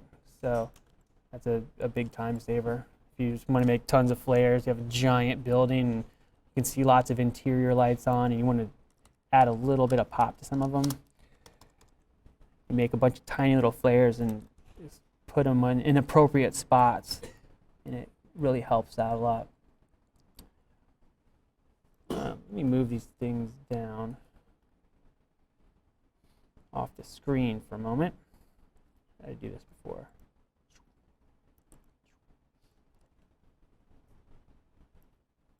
Try to get this out of the way.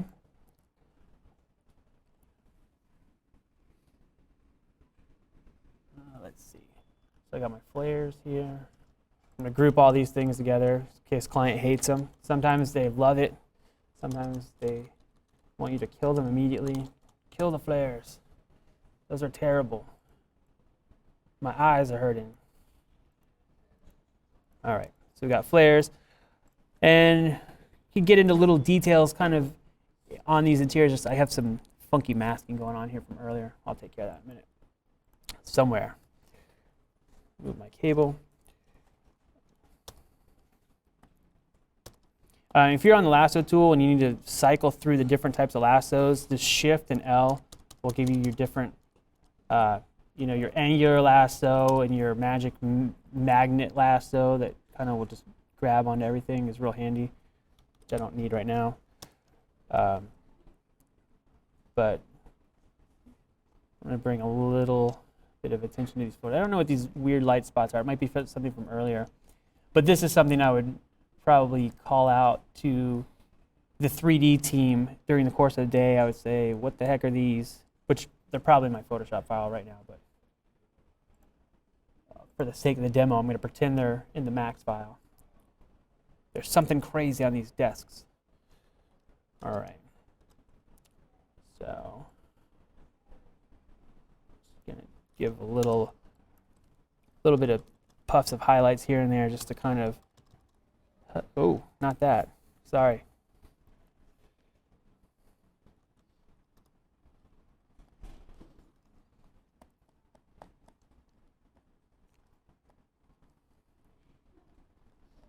Going to help move the light around.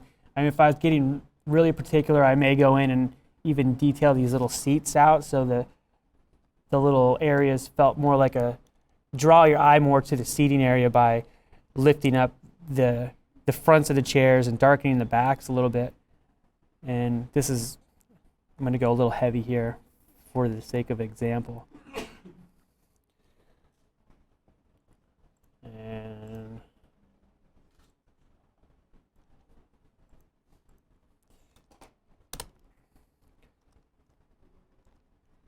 And this is a really subtle thing. I'm doing a little heavy-handed for this, but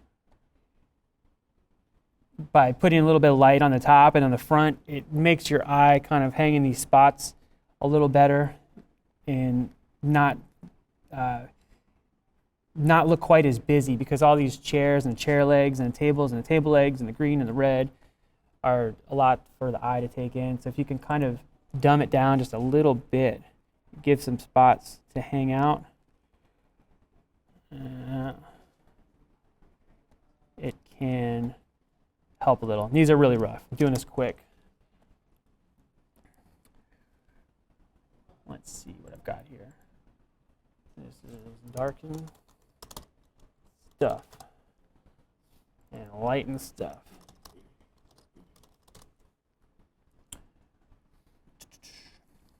Let me go back and trim some layers. Do you see hand go up? Is that my imagination?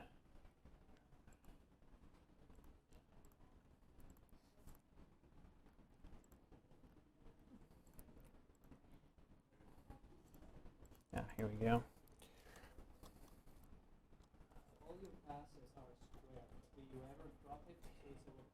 Sure.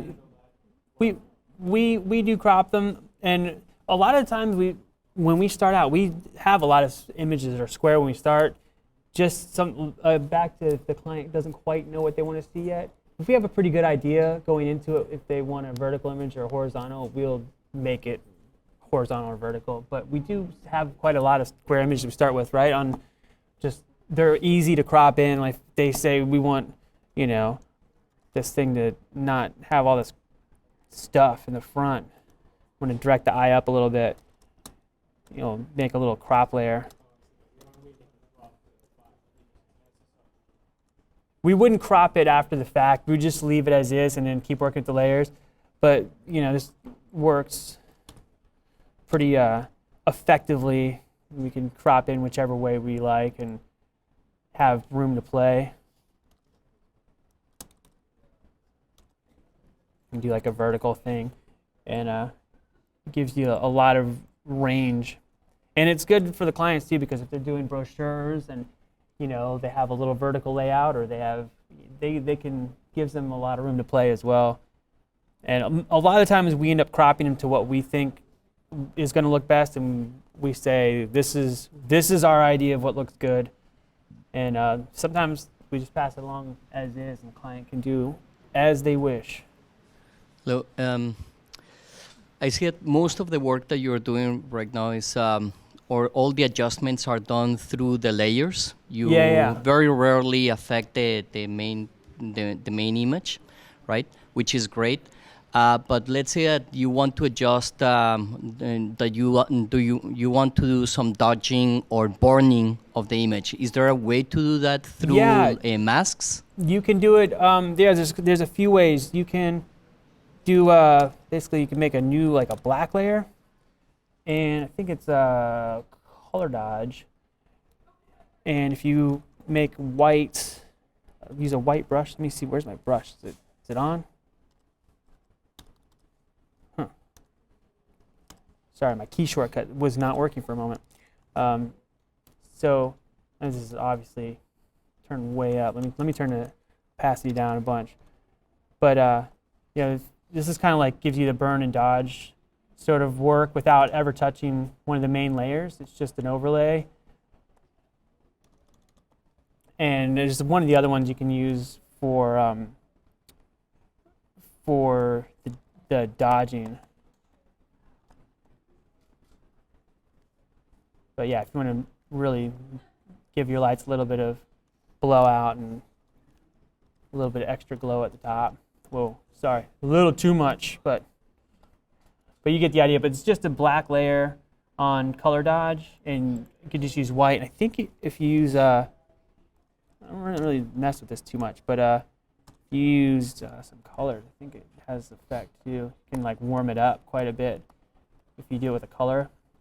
And another thing that you can do with this is you can just leave this layer all black and make a solid color layer on top. Get rid of that. And then mask this, kind of do the same kind of treatment.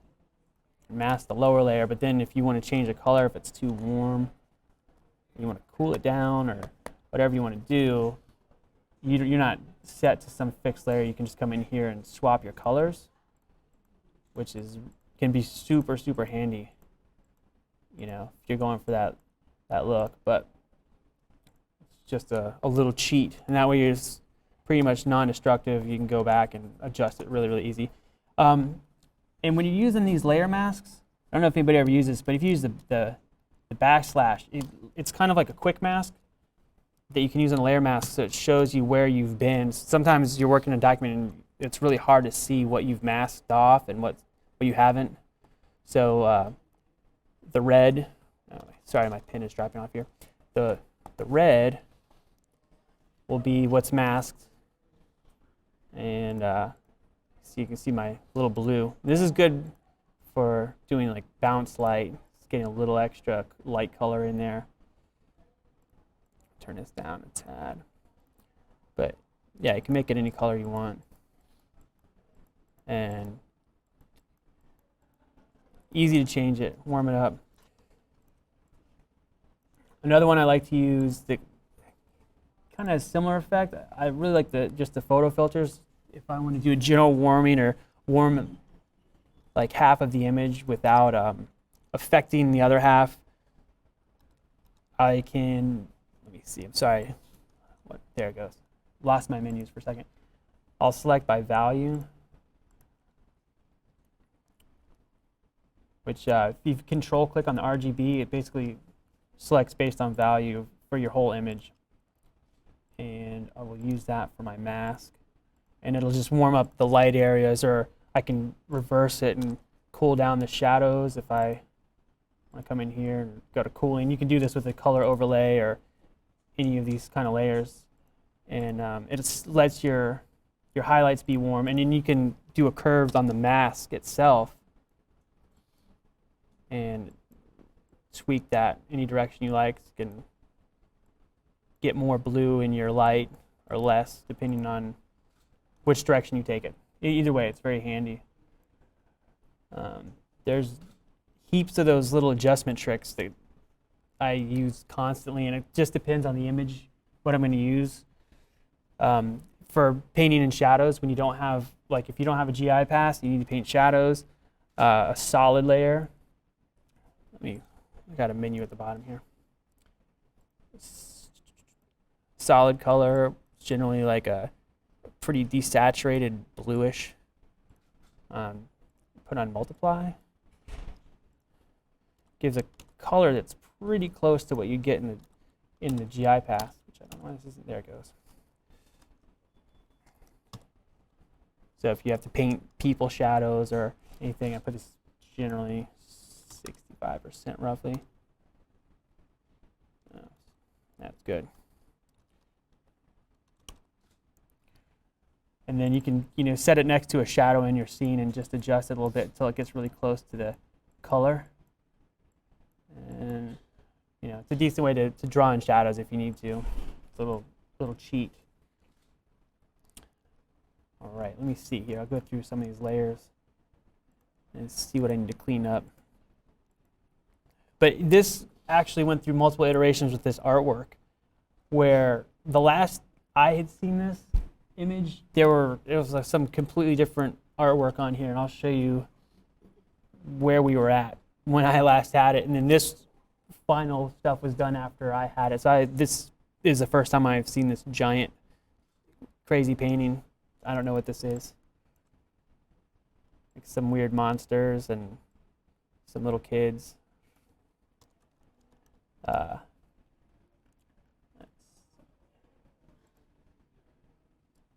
But yeah, we have the clay pass, and this clay pass can be used for selecting highlighted faces. If you want to tweak values here or there. Actually, let me put an exposure on it really quick, so it's a little more contrasty.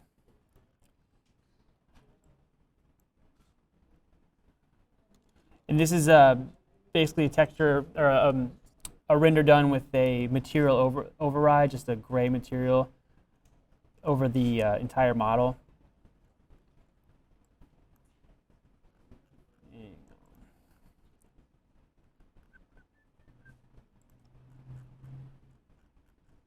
No, sorry.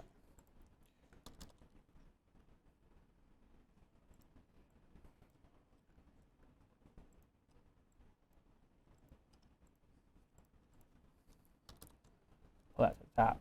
So now it's just a straight, basically like a black and white version of what we had in the scene, minus the artwork.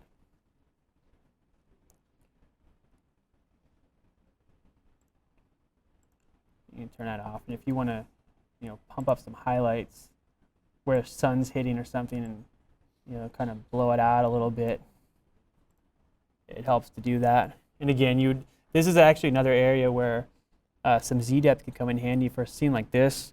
Could knock the railing out, foreground out of that mask, and just have that kind of bloom pass on the stuff that the lights are hitting, where the sunlight is really like hitting the metal. And you could just do this endlessly until the client says, "We need our image today. Can you stop goofing around?" And kind of a general look.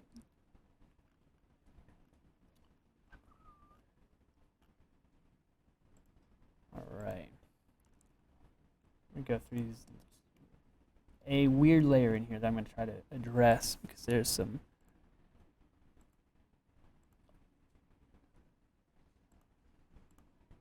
something didn't update. I'm going to find it.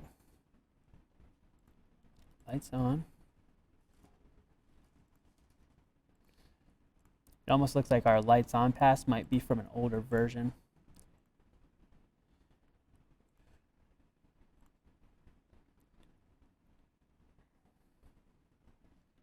It is this one.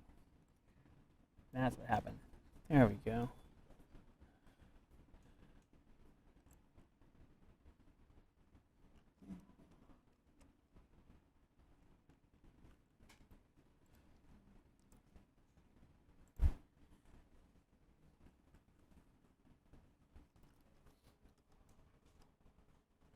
All right. So just for the sake of example, I will run one of our actions on the top of this. Generally finalize what we would be working on, and kind of help give it just a little bit of extra pop. And we copy the image and overlay it a few different ways. You can experiment with this and figure out a method that works best for you.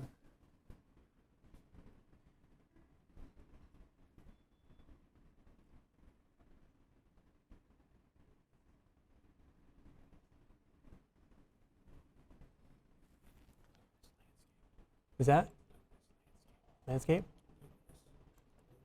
Luminous. Oh yeah, that's right. That's right. Oh yeah. John's reminding me of luminouslandscape.com. See if this thing will pull up here.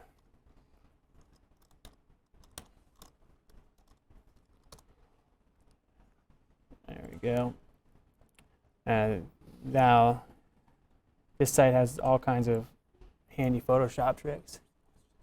Yeah, there's questions? Okay, I'm going to check for the online questions now. I was just informed I'm missing some. Anyway, write the site down, everybody, quick. luminouslandscape.com, full of really cool Photoshop kind of overlay tricks and things that will help your images pop. All right, let's find my online questions here. Uh-oh, the heck is this? Oh, I clicked on the wrong thing. Oh, is it this one over here? Ah, there we go. The wrong identical icon.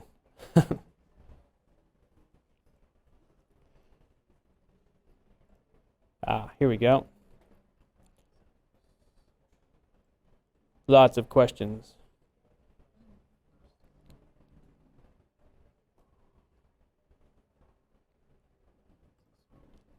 All right.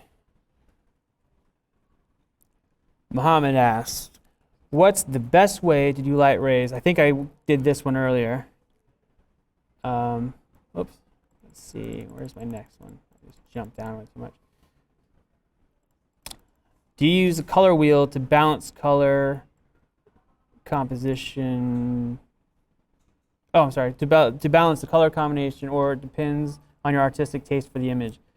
What ways to make sure the colors are vibrant and fits the image? endless amounts of tricks to do this. Let's see, I'll start here. I'll just do some examples. I like color balance. I have a preference, personal preference, to generally, I like cooler shadows and warmer highlights. And this isn't always the case, and there's times when it's completely reversed. But it's just another thing that kind of gives a little bit of a color tweak.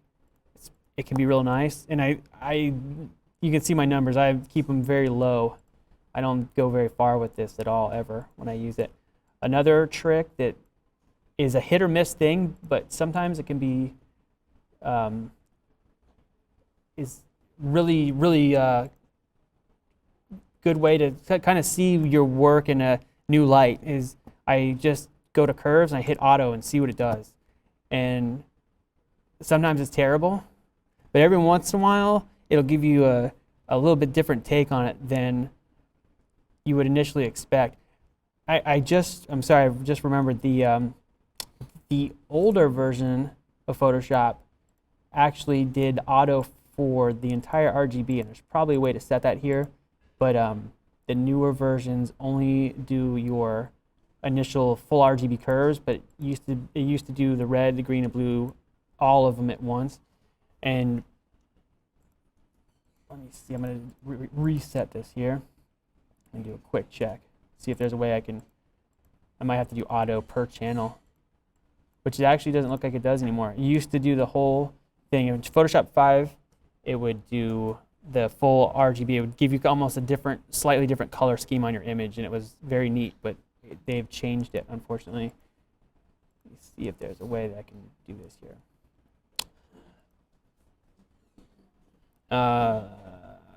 That's one way. Another way is, oops, where'd my picture go? There it is. I'm sorry, it's vanishing every time I move it. Okay. Another way is you can just do a solid color overlay, whatever color you like, and put on soft light or overlay, turn it way down. It just gives you a little extra warmness or coolness, and you just paint it in where you need it. So you don't need to cover your whole image. You can just go into like your interior areas, which is probably not going to look so hot on this one, but you can warm them up a little bit. This works nice if you're doing like a residential house and they have a fireplace inside, or you want to hint that there's a fireplace inside. You can put a color layer, some real saturated orange, and give a little bit of firelight glow, which again, this is a terrible example in this image, but just so you can see what I mean. Oops. I want to close this out.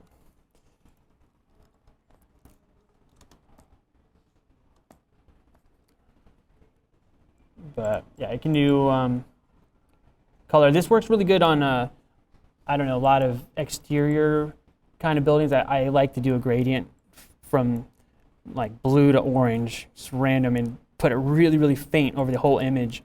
And it kind of warms up the ground a little bit, but cools out the sky, and it cools up the glass that's higher up, and it gives the impression of some warm bounce, even though it's completely fake. This is just a little trick that can come in really handy. Let me see. Also, RGB curves, individual curves and RGB there. Why isn't this? Oh, I see. Sorry. So you can come into the green channels, or this is even affecting the image. It's going. Sorry, I'm getting a lot of lag here, so it's kind of over going the what I want it to. But you can see how you can turn up and down the red and green in the curves layers. This is really handy too, because you can get very specific on where you change your colors. It's a nice way to play with the balance a little bit. And let me see. Does that answer your question at all? Let me read ahead here.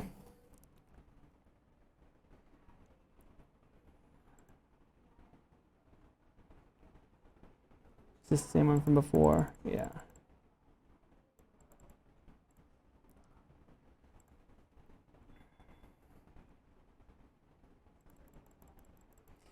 Okay, yeah. So, and this also makes a huge, like a space like this where we can't see much outside of the image. I have a lot more room to play than an image where a client will send a background along, or if they have site photography and I need to integrate it into the scene, it's going to make a really big difference on how I control the colors as far as what's on the building. If I'm getting, you know, a sunset and I need a lot of orange bounce on one side of the building and more blue on the other, or, you know, a light blue overlay to kind of hint that your building's really tall and the top of it's far away from you, and you don't want the blacks to be so dark that it makes it look fake. It all really depends on the scene more than anything else. Let's see. Can I ask questions during the class by typing them here? That's from 7 a.m. I'm way back. Yep. To answer your question from 7 a.m., yes. All right. Close that out? All right, I'm just going to put it down here so I don't accidentally open the wrong one again. Is this helping anybody, or you want to know anything outside of that? If you have questions, I'll experiment like crazy on this thing if you want. So just let me know which way you want me to take this, and I'll go crazy. Yeah, I was wondering if you guys had, you know, beyond the obvious infinite variables that you can swing on this thing, do you guys have sort of a go-to look that you found that clients really respond to? Like, have you seen a trend with clients and their responses in terms of, you know, they're really responding to an evening light, they're really responding to a high noon thing? Is there any kind of data that you guys have seen that clients have responded to? I don't know of any specific data. No, we usually get a lot of, I think a lot of people they say night shots, but it's technically like late afternoon, like getting near sunset. That seems to be one that a lot of people really like. But if you do one that's a night shot, I feel like we get less of those. When people say night, they want it to be a little lighter. And those seem very popular. And daylight, like not 12 o'clock noon, but maybe like 3 o'clock, we get nice shadows and you can differentiate all your faces of the building and so forth. Do you have some input on that? Yeah, I thought I would just say. Here you go. Everybody likes evening views. I mean, that's just, everybody likes evening views. Blue sky, or like dark blue indigo with pale yellow lighting. It's easy. Done. Everybody likes that. Everybody also likes to see their materials. So I think what people say they like and what people say they want, not necessarily what they fundamentally end up with, which is, I think, a lot of the reason why we want to have all these infinite variables. Because I think, Gordon right now could probably turn this into an evening scene. Real easy, probably. Without too much of an issue. Might need to be able to move some stuff. But how many of us have gotten to the end of a project where we've been looking at it and we've been sending it to the underlings at the office, and then they take the final day to show it to their boss, and their boss hates it? Has that ever happened to anybody? Oh, come on, get your arms up. They got to be working. Okay. So fundamentally, like we've been talking about since the beginning of this, to be able to leverage it into another space like that is a very useful thing to be able to do. Okay. Is there a fashion? Well, I mean, what we typically do is we recommend, like, look, if you don't know anything about your building, do an evening shot. I mean, it's not rocket science. It's like you're going to get a lot of nice sharp. You're going to get a lot of nice contrast. You're going to be able to control the lighting because it's spotlighting and not everything is underneath the thing of the sun. So if they're the most powerful images. Evening views are always the most powerful, and they reveal the least about the building itself. So we always recommend, if you don't know anything, if you want to win the competition, do the evening view. Right? If you want to do the evening view. Leonardo da Vinci observed, and he's right. And you can see it in some of the yellow-orange color overlay that Gordon just used. I'm gonna the exact quote is gonna desert me, but there is the quote was to the effect that end of the day sun is the most beautiful time to render the human skin. And it's because everything is imparted with that yellow light from the sun. Like if you want something beautiful, just put the sun near the horizon. It's going to take care of itself. I mean, it'll look good. Unless you put it right behind you, then you're going to get a flashbulb. But like, put the sun near the horizon, let it get yellow, orange. It's going to be beautiful. Problem is your clients are going to come back and say it doesn't look like the material board. That's the issue. But if you want beauty, then then that end of the day sun is really kind of the most glorious. Like the mirror visual that we looked at earlier. That's really one of the most beautiful. Noonday suns are basically the noonday suns are the refuge of the wicked. I mean, like that's just death. I mean, it's just awful. Like you just don't want to do that if you can all help it. Sometimes you have to. Sometimes it's a visualization study. Sometimes it's we need it on June 21st at 12 o'clock, and you just grit your teeth and you just do it. But it ain't usually going to be pretty. It's fundamentally you're trying to talk about pushing around the lights and the darks, and when you have everything illuminated by the sun at its highest possible level, and you don't have any interceding things like other buildings casting shadows or anything like that, you're going to be in trouble. Like it's just not, and you really could end up on that asymptote forever because they're going to keep telling you how much they don't like it, and really it's because of the sun angle, So, anyway. Yeah. Also, that right behind the shoulder flash bulb thing where. Oh yeah. Oh yeah. Yeah, don't put the sun behind your head, right? Everybody knows that, right? Okay, good. Sorry, I have a question for you. I wonder with your methodology, how many sets of changes or iterations do you allow on your typical project? I mean, I can see this being a double-edged sword. On one hand, is amazing for clients because the turnaround times can be within that same day. You can have all these different changes. But then on the other, if your clients understand that they can do all these changes within one day, I don't know how to put a limitation. I mean, I can think of back in the day where the rendering process took forever. We could always say to a client, stop, we need to render. And we have this huge render farm to produce your rendering. Nowadays, we all know that a rendering high res can be done in a matter of minutes or depending on your render farm.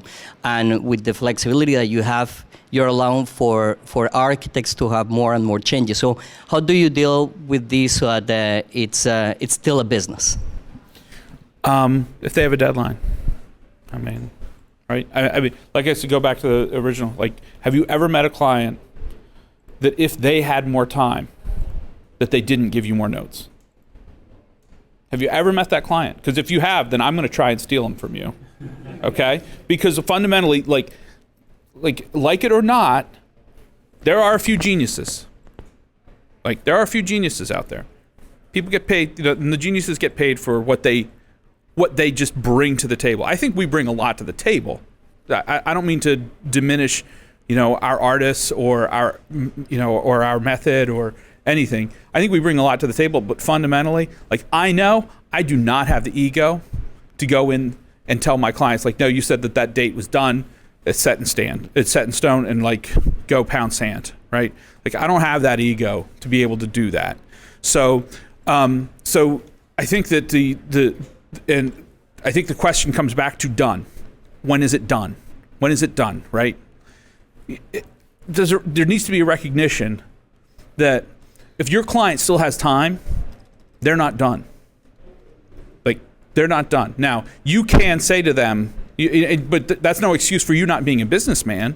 You say, you know what, you told me the 27th. I have other stuff that's really right now on my schedule. I can't keep going on this, especially for free. I would love to do the work because I think it's really getting great, and I'm more than happy to put the brass tacks in for you. But I do need to charge you for the time. And then you've just made yourself more money. Like, if they want to play, then they should pay for that opportunity to play. I mean, it's not like, and I think you need to be sensitive about when you do that. You don't want to be doing that to your best client that that your business doesn't get by. Your business doesn't get by if you piss them off, right? But for that first-time client that's really being a little crazy, unreasonable, like, you need to do it. You just need to do it. None of this is an excuse for you not being a businessman. Like, what it does is it allows you as the senior artist to be able to take a set of passes and make a couple different views, so that way you can study it real quick and leverage all the assets really pretty darn quickly. So if they don't like it, like, you can actually start to move it around a lot, and have a dramatic effect. If you were doing that in 3D, going from a daytime to a nighttime, and it was all 3D, right? I mean, come on, you would be losing money. And I do need to go back and say that it not being done, that asymptote, is only tolerable if you have video layers. It was complete. I would be in your spot asking the same question if we didn't use video layers. Using video layers changes your life. It absolutely changes your life. Okay? There's instead of spending an hour and a half every morning bringing in passes to your PSD file, you open the PSD file and they are there. Changes your life. Swear to God. Don't render patches.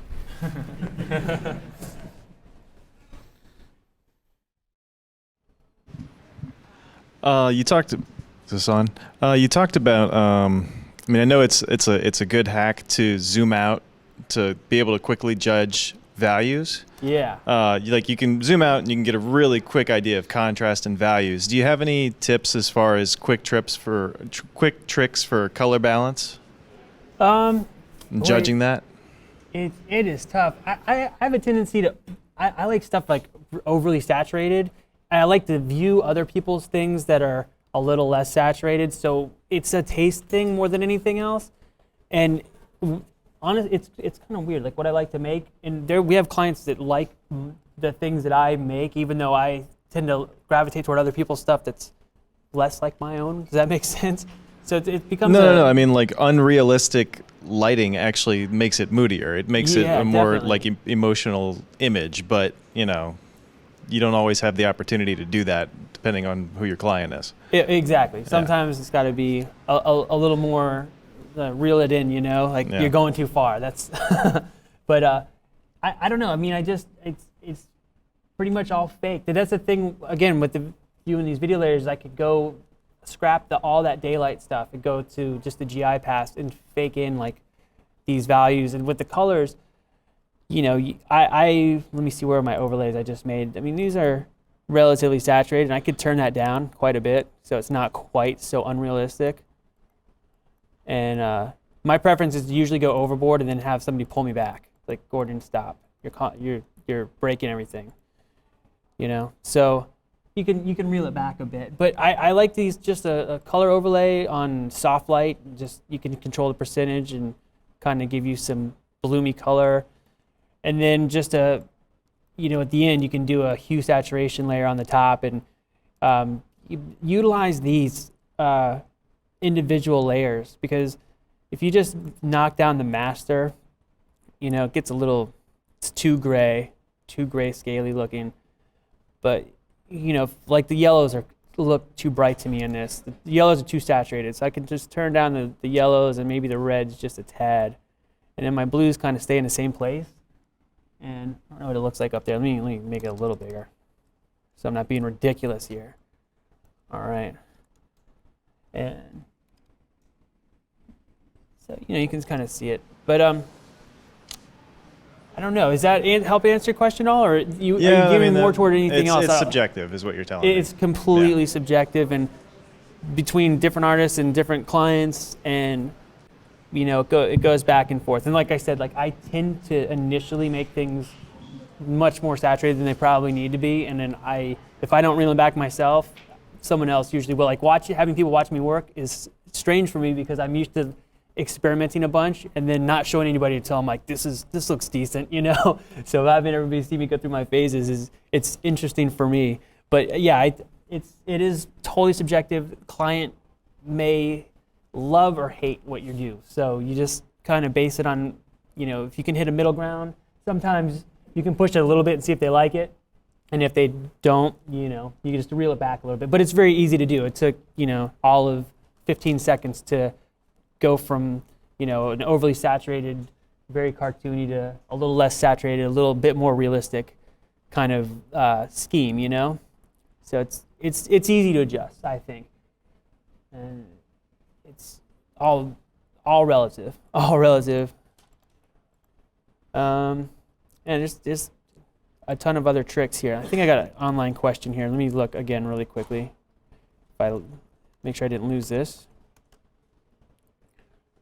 All right. Oops. See what I'm doing here.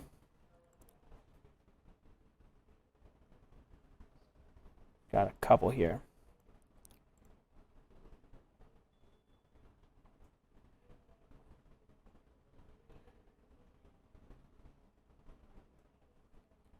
Sanja, hope I'm saying that correctly.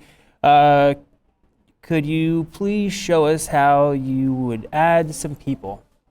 Sure. All right. So I think I brought some here. I'm going to actually convert this back to my daytime view because it'll probably be a little easier to work out. But while I'm at it, I'm going to save this so we can look at it again in a little bit and compare what's doable in a short time as opposed to rendering all these different things and taking many, many hours to work this out. All right.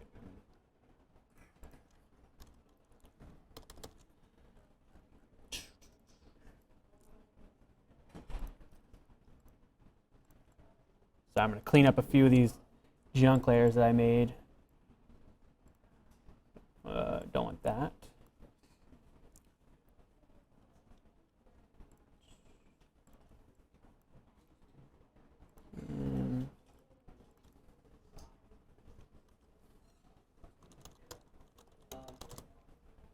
Got one more question back here? So one of the problems that we have at our studio is, or we were trying to standardize the layers in Photoshop so that we could have different senior artists finish renderings that another senior artist started but got stuck in another project. Do you usually have the same senior artist to start and finish the same project, or do you have some sort of standardization of layers and management of layers in Photoshop so that they don't get crazy trying to understand what's happening? It's kind of what John was saying earlier with the 3D files, where there's not really a standard. We try our best to keep everything organized and layered. And I'm actually skipping a lot. So you can ask John, I'm pretty good about organizing my files. So if I hand them off, someone can get around there. And the senior artists in general are relatively good at keeping them organized in a way where you can get around them. We don't quite have the same workflow as far as what we do in Photoshop, but if I pick up one of their files, I'm not overly lost. I can usually, they name their layers. Again, my thing that I like is the color coding, and it really helps me, but not everybody does it, but as long as they're named, things are attached in a way where it's easy to get around, I'm generally okay with that. And what would you say? There absolutely is not a straight jacket that we expect people to follow. So that generally we have groups of stuff. We have groups of things that kind of, you're gonna have this, you're gonna have your base layers, then you're gonna have some adjusts, and then you're gonna have your glass layers, then you're gonna have some adjusts, and you're gonna have your entourage layers, and then you're gonna have some adjusts, and then you're gonna have your finishing layers. So, and down at the very bottom of that is you have your background layers. right? I mean, so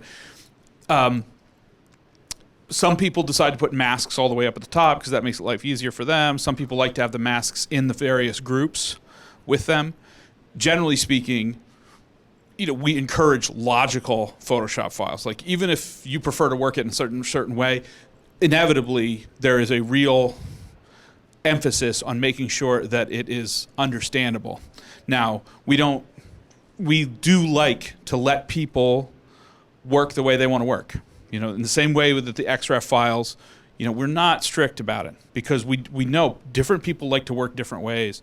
And so we want to make sure that we're getting the best out of them. We want to make sure that they're the most comfortable in the way they want to do it. So we have some general things that we want to do. One thing that you're not seeing here that we definitely like to have, and this is really just because we have just one screen, we like it where all of the groups and all of the layers that don't sit in groups all fit in a screen. Like, so if you collapse them all, you can see all of the groups that are there and all of the freestanding. Like, there's nothing worse than trying to scale back. Like, we typically do have 100+ layers by the time all's said and done. But when you collapse the groups, et cetera, that we like that list to just fit on one screen, so that you're not doing what Gordon is having to do right now. That's really our only and it should be logical. Like, you should be building up from the bottom. You should be approaching it like a painter, and building it from the back to the front. But there's no, you have to call it this, you have to color it this. There's none of that. Is that helpful? Okay. All right, let me get you. Got another one over here. In this Photoshop process, you haven't touched upon people yet. That's Yeah. typically where I put mine in. Is that the same approach that you use? And that's actually the has next anybody question. discovered any 3D people that don't look like some kind of Martian? Unless you're getting breaking into Weta's archive of 3D people, it's going to be a little tough. But no, I'm actually I have some 2D people here. People, I'm going to grab some of these.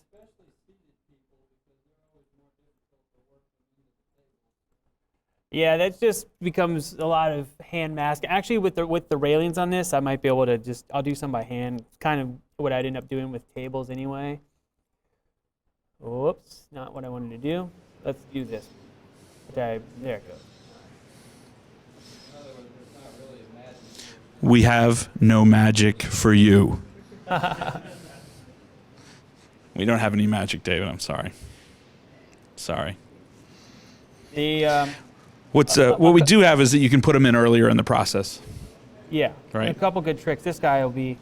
I'll use this guy for example. He's a little blurry, but we have an alpha. Just chop him out. Throw him in there.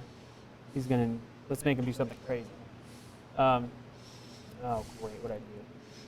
I made them all tabs again. Ugh. Let me fix this really quick because I hate tabs. So I'm gonna say float all in Windows. There we go.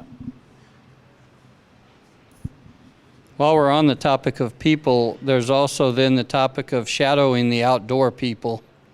Yep.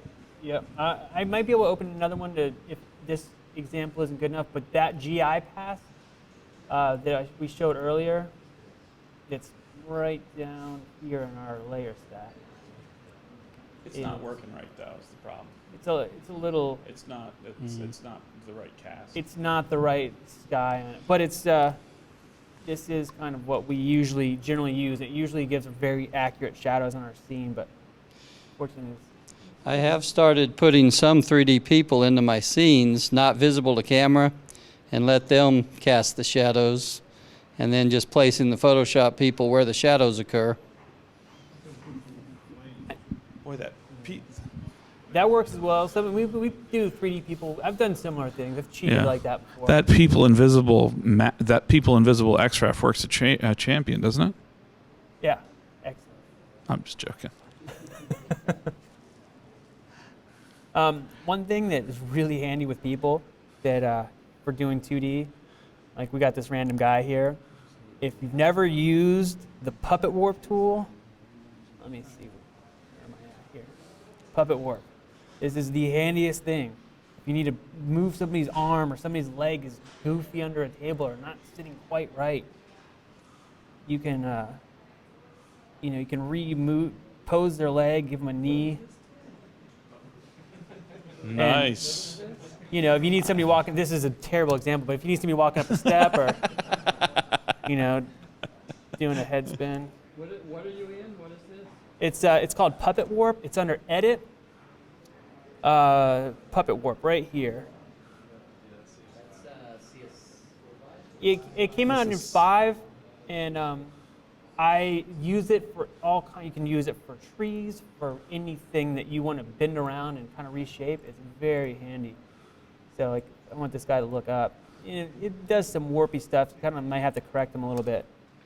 But obviously this is a quickie version. But you can do some very convincing poses with this. Or if like you have a person, you always get those images where the camera that was shot with the lens, the focal length is too short. So the person is clearly closer to the camera than you want them to be in the scene. So their leg that's closer to you is like way longer than their rear leg. So you want to adjust that. And this tool is super good for that. So you have, I don't know, let me see if I can straighten his leg back out. Whoops. You kind of have to pin the person. It takes a little, it's easy to get a hang of, but it takes a couple shots. Sometimes you'll do it and it'll end up warping something you don't want to warp at first. But really, really handy tool for lots of stuff. Move his foot around. You can make him do crazy things. He's really happy. If I could put a skateboard under his foot, he'd be like, all right, enough screwing around here. Let me get this guy integrated perfectly. So we don't know what he's up to. Maybe he's doing some stretches on the railing, right? No. I'll get a different person. Close this. All right, what do we have here? Good. I'm going to do my tile again, but I'm not going to mess it up this time, I think.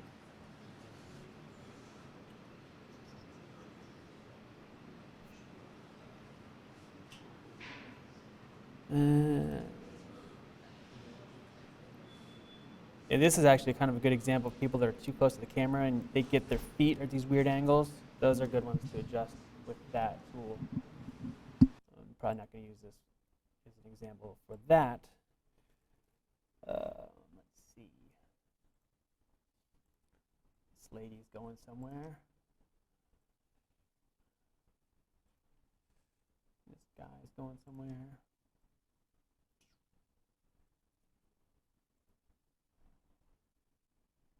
And who else is interesting?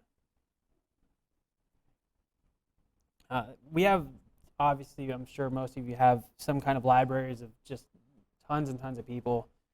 And anytime I have to open a bunch of them like this and save them into a document, as soon as I copy them all over, I will usually grab all of those layers and just make a PSD with all of those random people. So in the future, I can just grab an army of people and not have to open 50 documents to find them all. There's always like, a few that are working a lot of different scenes far away. This lady's going somewhere.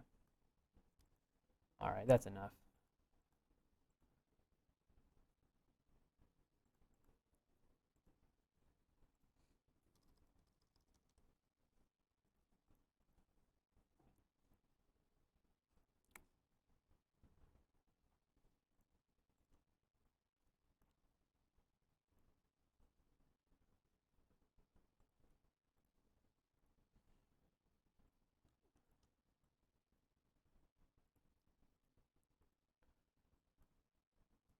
So I think, hey, one thing with people, before we even get into, color matching and all that kind of stuff, is that generally in the scene, you don't want just a lot of random people walking by themselves, if you can help it, because it looks weird.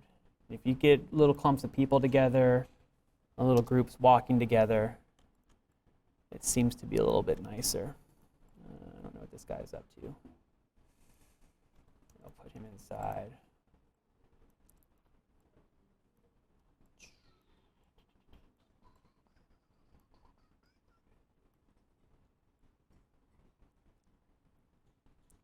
And I think this is a kids' school, so these chairs are kind of on the small side. I don't need that lady.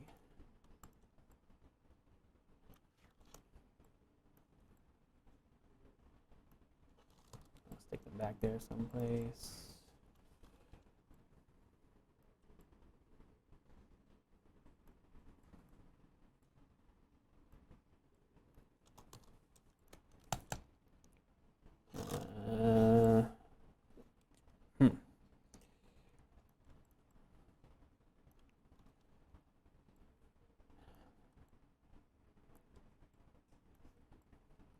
Stick them in here to go into their desk. And this is one of those situations where they're a long focal length, and because of the angle, they're not going to work so hot. So I'll move them somewhere else.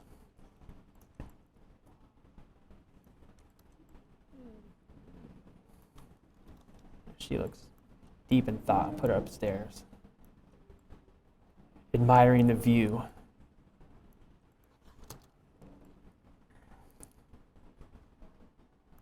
So you see how it's like snapping to the grid. I don't know if you can make that out, how it's kind of popping from place to place. To turn that off, the shortcut, Control, Shift, and a semicolon key, and then it'll flow a little more smoothly. It won't snap every 2 seconds.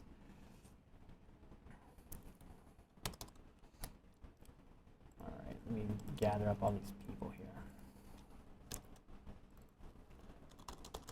Oops, that's not right. That's not right. There we go. And I'll make this green.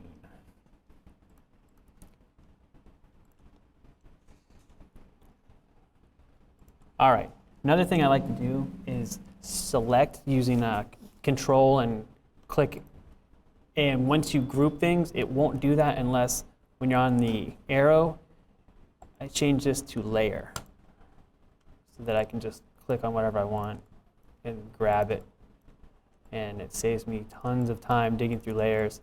Another thing, if you have lots and lots of layers and there's stuff underneath, everybody probably knows this, but if not, if you Control click, it'll give you all of your layers, and if you have them in groups, it kind of emphasizes where they are, so you can see your group and then your sub layers, and that's another time saver. When you have 200 layers, that's really weird. I don't know why Photoshop does that from time to time. Just there it goes. Everything will just go blank. All right. So let's see, random people. So one thing is if you have some 2D people and they have this little, they're not cut out really cleanly and they have this little kind of line around them, there is an option to defringe the layer, which I have made into a shortcut. What's that? Oh, yeah. No, I was saying I've made this into a shortcut, so I basically never have to go there. I haven't looked at that menu in 3 years. I just have Shift F7 and instantly defringed whatever it is. I never have to look at that because I use it all the time for 2D elements. And makes it much faster. Shortcut set to 1 pixel? You know what? I don't know. I think it is actually set to 1. I think I just went with the default because it seemed to work reasonably well for especially people when they're scaled down. And if it's bigger than that, then I usually have to clean up the person anyway. Like it just wasn't cut out quite clean enough. And if the fringing is that big, it starts to look like a weird halo around them or something. And also the 1 is small enough that you have really small people in the scene and you use it, it's not noticeable as much. So If you do it too big, it kind of like really cuts into them and makes like a little colorful outline around them. So let me see where to start here. This guy's too big.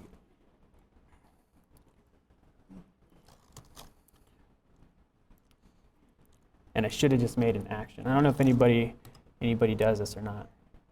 But if you want to record an action, do I have it? Maybe it's actually in my set. Of course not. All right, so I'm going to go here, make a new action.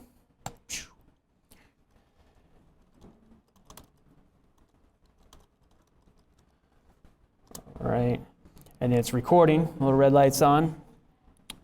So go down here, defringe, I'll just leave it as is. Bink. And there's my action. Stop it. Now, should have assigned this to a key shortcut. Let me see if I can adjust that really quickly. No, that's fine. It's good enough. All right, so this guy's kind of inside. And I'm going to find my mask with my mullions. Punch this guy out. It's a little chunky up close, but it won't matter in the long run. Nobody will know, except for us.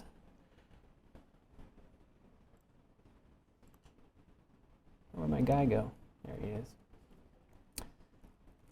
So, if you have a bunch of people and nobody is in front of something, you can just add that mask to your whole layer set. And I'm going to invert that. And now everybody's behind stuff. That makes it a little easier than masking each person. If you move them around or rescale them or add people over there, you don't have to mask them each time. It's kind of helpful. And there's a few spots I'll have to fix, but yeah, it's still easier than doing it by hand the whole way. Gonna work. There it goes. Now, we probably have some masks for this furniture. I'm going to check and see.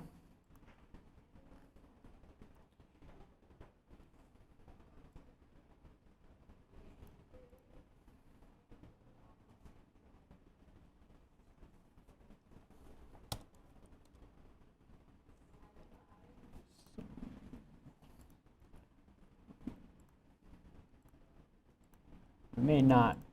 Can't remember if it's there. There's some of it. Might have too many shelves in the background. We'll give it a shot.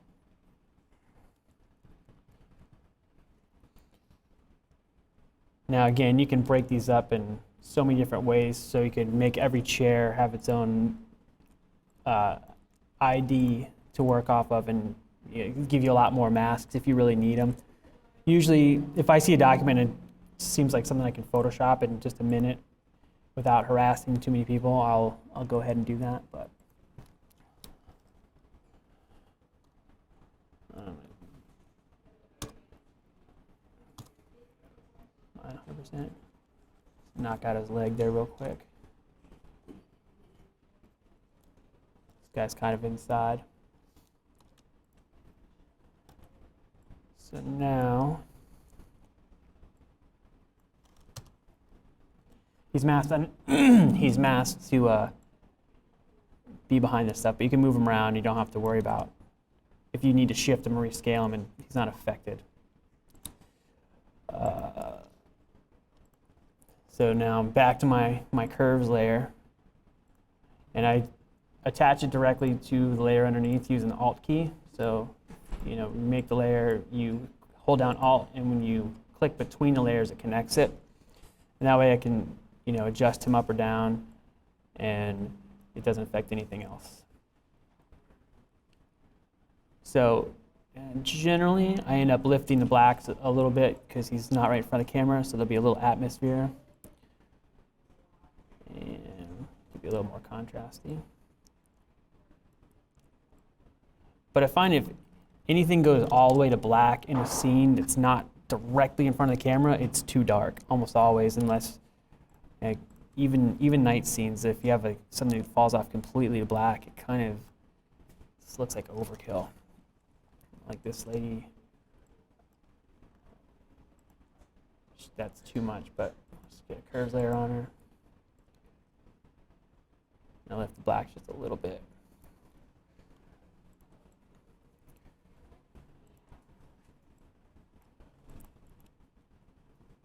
These legs are sticking down real good.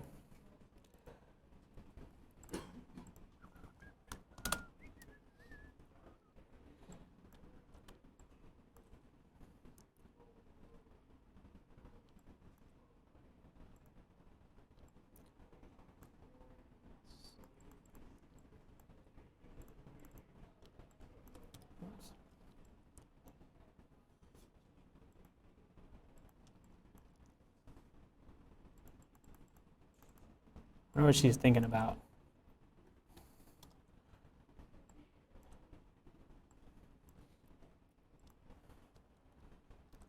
Oops.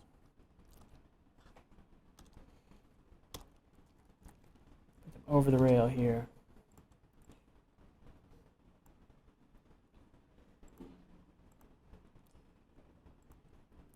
And now, I usually do an initial adjustment on the people just to kind of make it so none of them really stand out. Like if I back out and there's people that are like, these couple here are really contrasty, kind of deaden them just a little bit so they don't pop out to my eyes quite so much.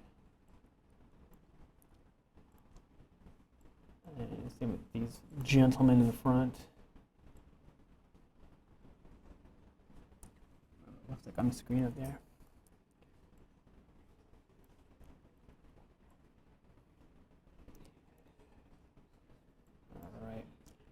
So you can use more than a few layers to adjust these. If you have like an outdoor scene and it's a lot of blue sky, you can always make a solid color layer of like the sky color. You put it over the people at like 3%, 4%. It just lifts their blacks just a little bit and just gives like a slight bit of color to them.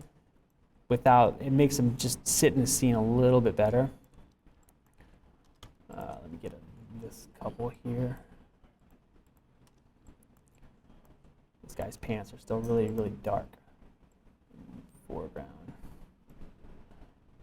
And he needs to be defringed, and of course, I didn't make it my hotkey. So for shadows, different GI pass here. And apparently our GI pass was doing something strange before, but we have two of them, so one of them may be an older version. I'm gonna check. I don't know why I have two.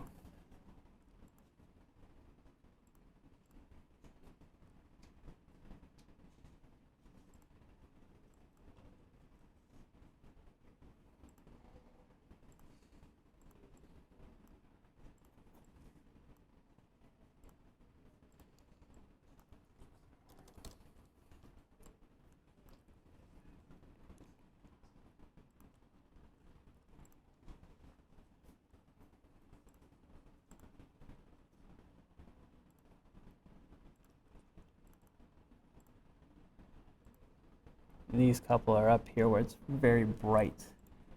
Probably overly bright, honestly, for this image, but I'm going to cheat them a little bit. So I'll give them like a little bit of a glow toward the top. Kind of make them feel like they're sort of in the space.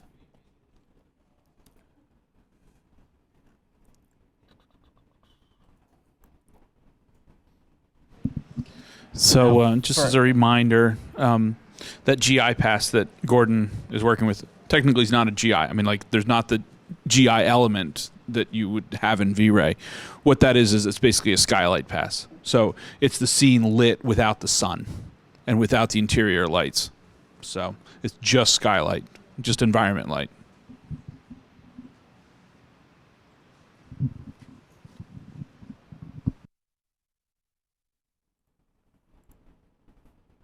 Can use this old lights on pass that was weird, you know.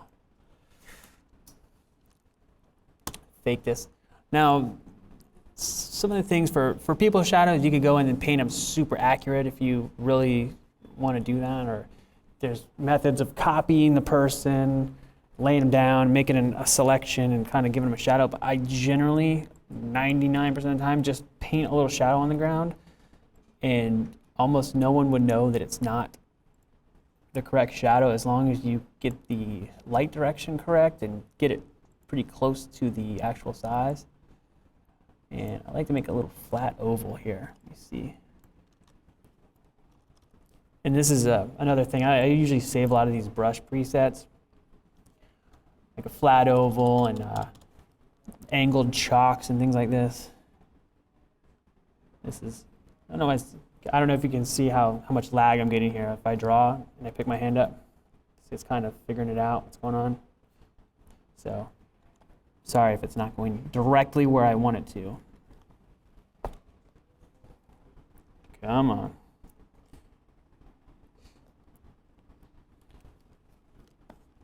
And I'll go back and use those masks to knock these little fakey shadows out of the railing here. And again, this is this quick and dirty version. And when it gets down to like the days when all the people are approved and everything is the way everybody wants it, then I'll basically get in there and really clean these up and make sure that you want the shadows to be sharper where like the feet connect with the ground, especially if there's an indoor situation and there's multiple lights. And when you're out in the sun, you get, pretty solid direct shadow. It doesn't soften up very much generally.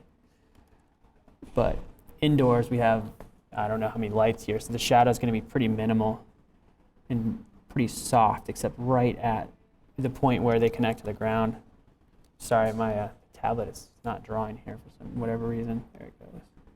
I'll draw for a second. You can see, I don't know if you see my cursor moving. Let me try it again. There it goes. It keeps like starting to draw and then stopping. Maybe a brush setting. Ugh. Come on. Anyway.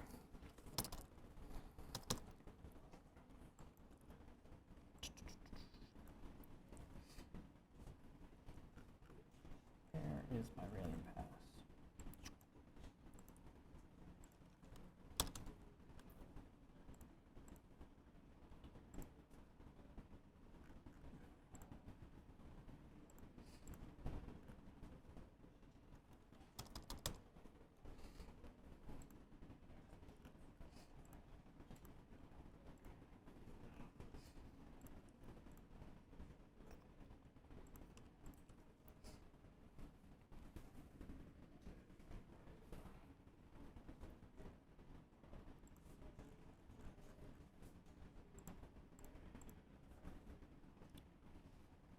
All right.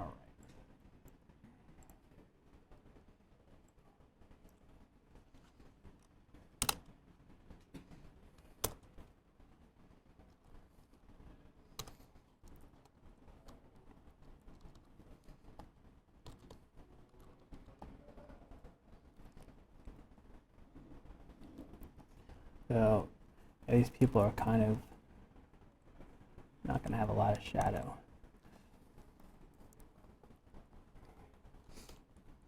And back to my old smudge tool. If you want to just do a quick soften on the edges of those shadows, just bump it with the smudge tool. So open a person here individually and see if I can demonstrate something here. Since the scene isn't really the best.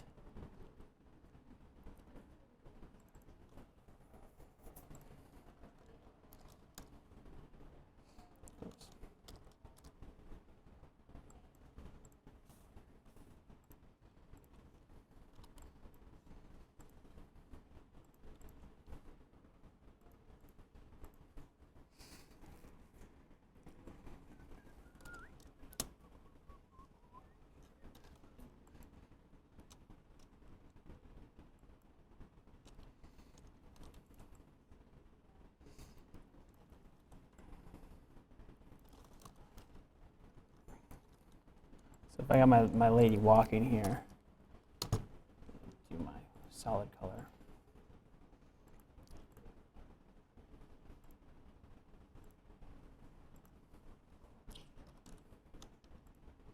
Now these adjustment numbers are definitely not set in stone. I just eyeball them to the scene as need be. But the Wacom is friendly, lets me draw. So I generally just kind of draw the little shadow in like this. And don't want to go too far behind because the light wouldn't do that. Kind of catch a person maybe a little bit here. If they're outside and they're, you know, far away walking, that's pretty close. And it doesn't even have to be that wide. If depending on where the sun is, it can just be like a little splotch underneath them. Oops. And you get like a little gist of a person's shadow. And it's just a hint. And if you have like tons of tiny little people walking all over the place, that is going to be more than sufficient 99% of the time. And if they're indoors and you have a little bit of directional light inside, you can soften up that edge as you get away from their feet. So it's not quite so goofy here. Again, it's really quick. You can clean this up as much as you want, or as much as is needed for your shot. But it can be a big time suck if you get into really nitpicking every last little detail. You got more questions on there? Okay. All right, I got a few more online questions, so I'll try to rush through this. I'm sorry, if you can see my cursor moving and it's not drawing, I'm trying to draw, so there's something going on. Let me try a different brush, see what the deal is. Maybe this is going to work a little more smoothly, or maybe not. I don't know if might need to restart the Wacom driver. Wacom driver, sorry. Anybody else find out that Wacom, it wasn't pronounced Wacom? That hurt my brain when I found that out. Yeah, so I'm sorry. I'm gonna try. Let's do it with the mouse. Brute force it. Just curious why you're having such lag. I have no idea. It's almost like the tablet, it cuts out. I start to draw and then it just stops and I'm no longer drawing. Yeah, sorry, my question was about the lag here. And it's not common. This machine is actually much more powerful than the one I use at home, and I usually don't have these issues. So I don't know if it's just, you know, random because I'm using, I don't know. Maybe it's like, oh, these aren't Neoscape people using this machine? We'll see about that. Have fun with your demo. All right, anyway, this is, not yet. I have it here on the thumb drive. So, and this is terrible, I'm sorry. Usually I would soften the shadow and try to make it fancy, but I'm getting some, I might restart Photoshop here actually because this is kind of slowing me down. So, save this real quick as is so we can come back to it. What time are we at? 4. When I open this back up, I'll also open up the actual working files and you can kind of see what we did. And while I restart this, I will, is it saving? Hope so. We'll find out soon enough. All right. Restarting the file. Now let me see what my online questions are. Where did I?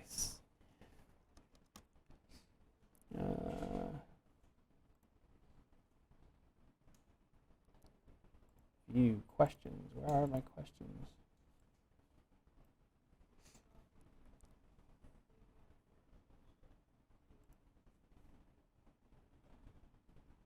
I'm sure these are on screen someplace and I'm just missing them. Do you there we go. They're in a little panel. There we go. Okay. Oh, all the ones with red. Let me scroll up a little bit, make sure. See where I'm at. I'll get back to the people in a moment. Once this opens back up, hopefully it'll run a little more quickly. Next question is from Mohammed.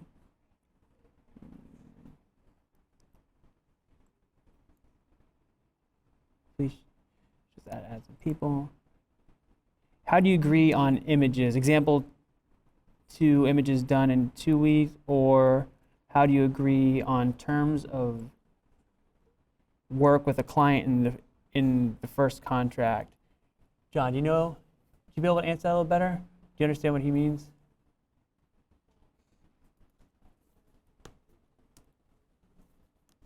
Well, look at that. It didn't save my project. Interesting. Interesting Photoshop. It didn't even make an offer. Do you want to save that? Nope. That's okay. It didn't even matter at this point anyway, because I'm going to open up that other one. That was all just goofing around so everybody could see what you can do. Okay, so.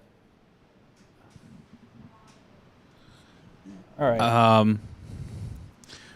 How do we agree? Well, we typically, I mean, one of the nice things about being in business for as long as we've been in business for is that clients will come to us and ask us to produce images, and they give us a deadline and they give us the scope of number of images that they want to do.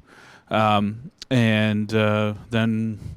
we give them a price and they decide to hire us or not hire us. Do you think, does everybody here think that answers that question? The first one?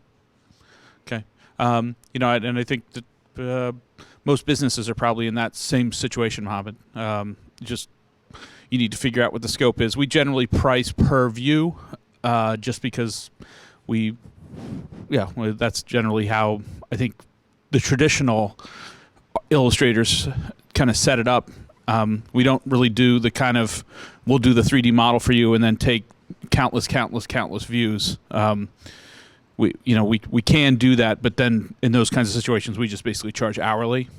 So in that we're happy to take people's money, but if you want us to be leveraging forward a canvas and a painting of one of ours, then usually we just price per view. And speaking of traditional illustration, I should mention a huge impact on our business has been the American Society of Architectural Illustrators. They get kind of a bad rap, and sometimes that's deserved. But I'll tell you, I have spent a significant portion of my life just looking at their catalogs. That being able to look at how watercolorists go about their work, being able to look about how even gouache artists go about their work, be able to look at how pencil drawing folk go about their work. Just sitting there and scrutinizing the catalog, because they are a little bit different. You get too deep into kind of the computer graphics world, and everybody starts talking about the rule of thirds, which is a very handy rule, especially if you're going from 16:9 to 3x4. It's very handy because then you won't get it cropped off the edge. But when you're really looking at canvases and how to do compositions, you don't necessarily have to follow video standards. You don't have to follow video standards. So I think that the ASAI catalog and just the ASAI website, and they don't do anything for you, but what they do is they really kind of just add a humanist angle to this profession. And really their angle is that what we're doing is art. We're not necessarily a service. We're not visualization. What we do is we make art. And I always feel like having a professional organization whose mission it is to kind of broadcast that as much as possible, even though they do a fairly feeble job of broadcasting, I think is a cause that I have, that our business has supported ever since the very beginning. We would not be, whatever we are, we would not be it without ASAI. So I just wanted to just kind of put that out there. And honestly, they need more good digital people in there, because right now they don't have a lot of great. David, you can agree with me on this one? Yeah, they don't have a ton of great digital people in there. Neoscape you might have noticed the Neoscape won the Hugh Ferris Award this past year for the image that Jason Addy did. It's in their main lobby. You can see their medallion there on that front when you walked in. That's the ASAI medallion for winning the Hugh Ferris Prize. It's a fairly big deal. It's the only real prize that's given every year for architectural illustration, annual juried show. And it basically holds up what we do as art. and I would strongly recommend you guys support them if you can. So that's my 2 cents about ASAI. Second one, can you talk a little bit about your basic 3D file in order to produce the base images? Our base 3D files look one heck of a lot like every other 3D base file. I'm not sure there's anything, I mean, we can pull one up if you want to pull one up. I think it just unplugged your disk. What's that? I may have just unplugged. Do you have it saved on the machine if you want to pull up an image or a file? Oh, is Max not on there? Yeah, oh, Max is on here. I don't know if. Oh yeah. Oh, you pulled the. I see what you're saying. I pulled out the. Oh, you did that. But it doesn't matter. I can actually plug it back in 2 seconds. Yeah, I think that's a good question, Rodrigo. I think we're going to try and get that up for you. But if we don't manage to get that done, know that our 3D files look suspiciously like your 3D files. There's no mystery. Okay? Oh, actually, really quick while I'm opening these, to address that question earlier about if I move layers, all of these images I'm opening have video layers that I did not bring along, and it just pops up this little thing, you're missing a bunch of stuff, but all of the layers that were previously there in your last save are all still there as they looked last time. It just won't, there's nothing to update, but they all load in, unlike After Effects, which would be missing the files completely. So these are all examples of ones that they have them there. Boy, Photoshop is freaking out for some reason. I don't know if you can see this on here. You do the same thing? Yeah.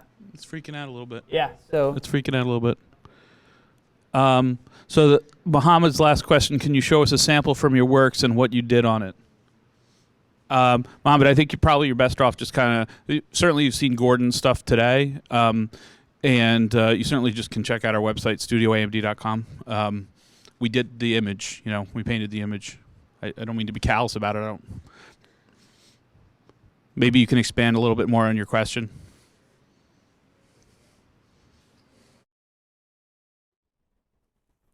When you pull this out, so if you can open up that 3D file, maybe.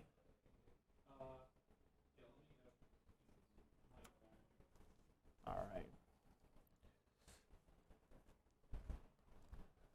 So anyway, really quick while I get this booted up, I open these images because hopefully Photoshop won't freak out anymore. I'm sorry, I kind of lost my work that I was doing earlier, even though I tried to save it, just went reverted, which has never happened to me ever until just today. So these are old images. This image was probably the image that sold me on this workflow. It's really a simple space. It's pretty much kind of the same, sort of like we're talking about images being the same. To me, like those two shots are essentially the same kind of image. There's nothing really complex or special about them, but this image here, gosh, please stop jumping around Photoshop. I'm really sorry about this. Let me see why it's doing that. Hey, John, this one might be one of these two. I'm sorry, we're trying to open a 3D file, but John and I brought the identical thumb drives, and we don't know which one is which. So, all right, let's look here. That's yours.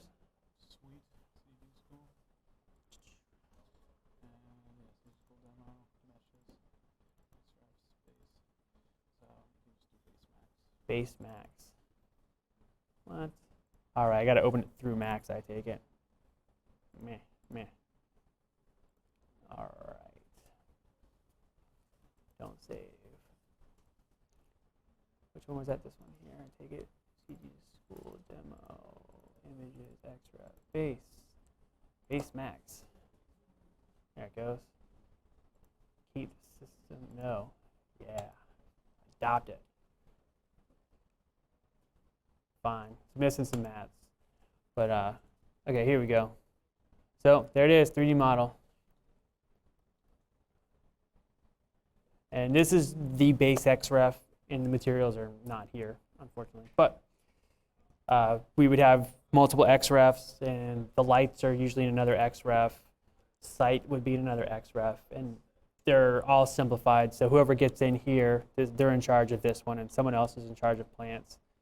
And whoever's in charge of whichever part can XREF whatever assets they need to get their work done. And that's pretty much how it goes. It's very simple.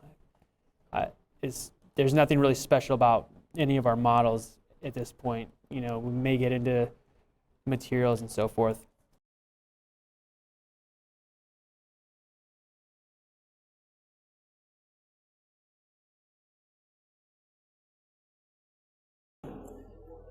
The initial ones were done relatively quickly, same as what I tried to show earlier.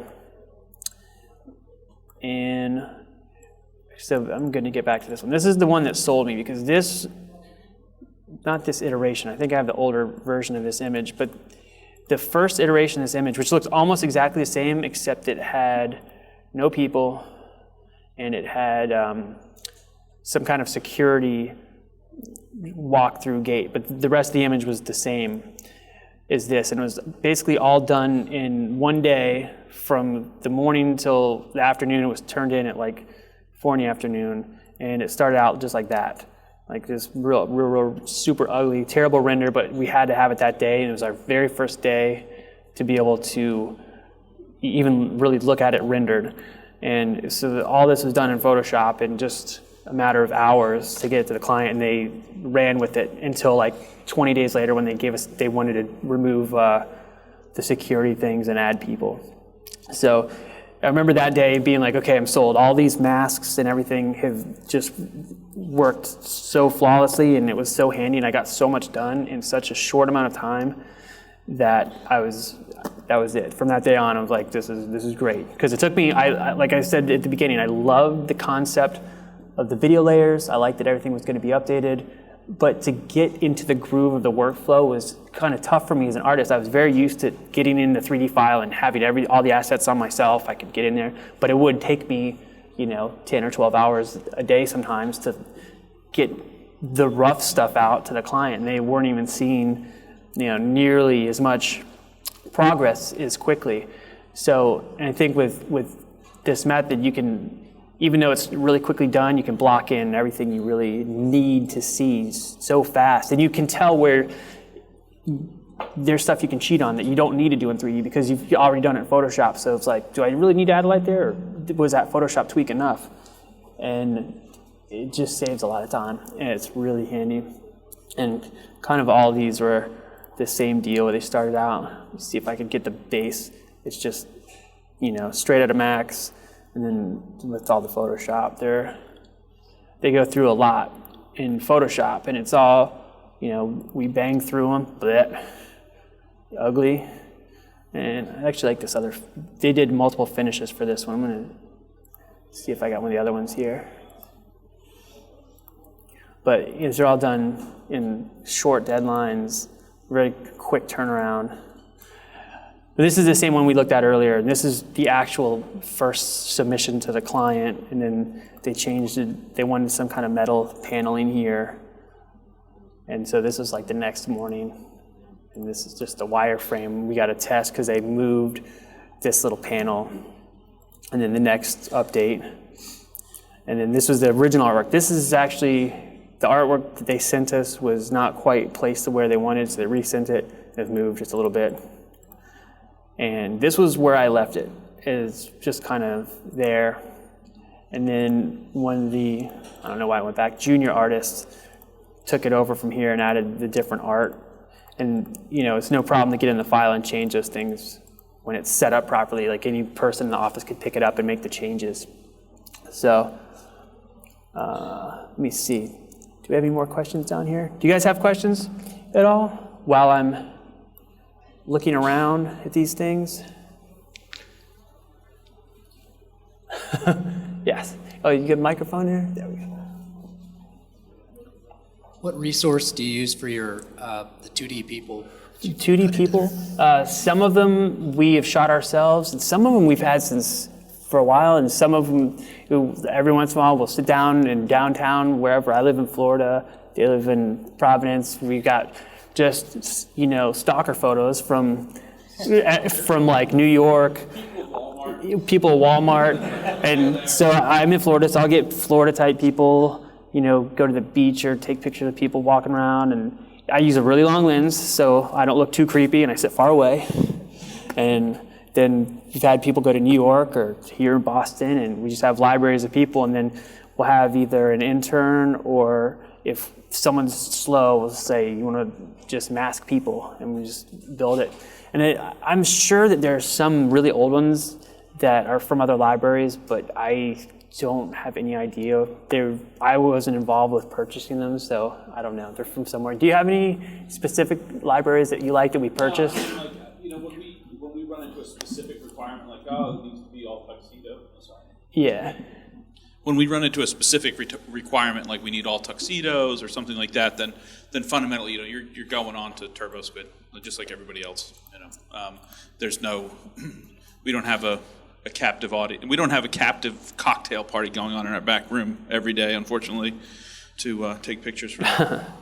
Or we need an orchestra and we need a bunch of musicians. That's, you know, we need people playing a cello, and it's got to be a really specific pose, and you're looking at them from like the top of a set of bleachers, and they're some weird angle you cannot find anywhere unless you like take someone else's photo. So that's like those kind of things. You know? We've been known to go onto Flickr and find people's like photos. Yeah, they're on like Creative Commons.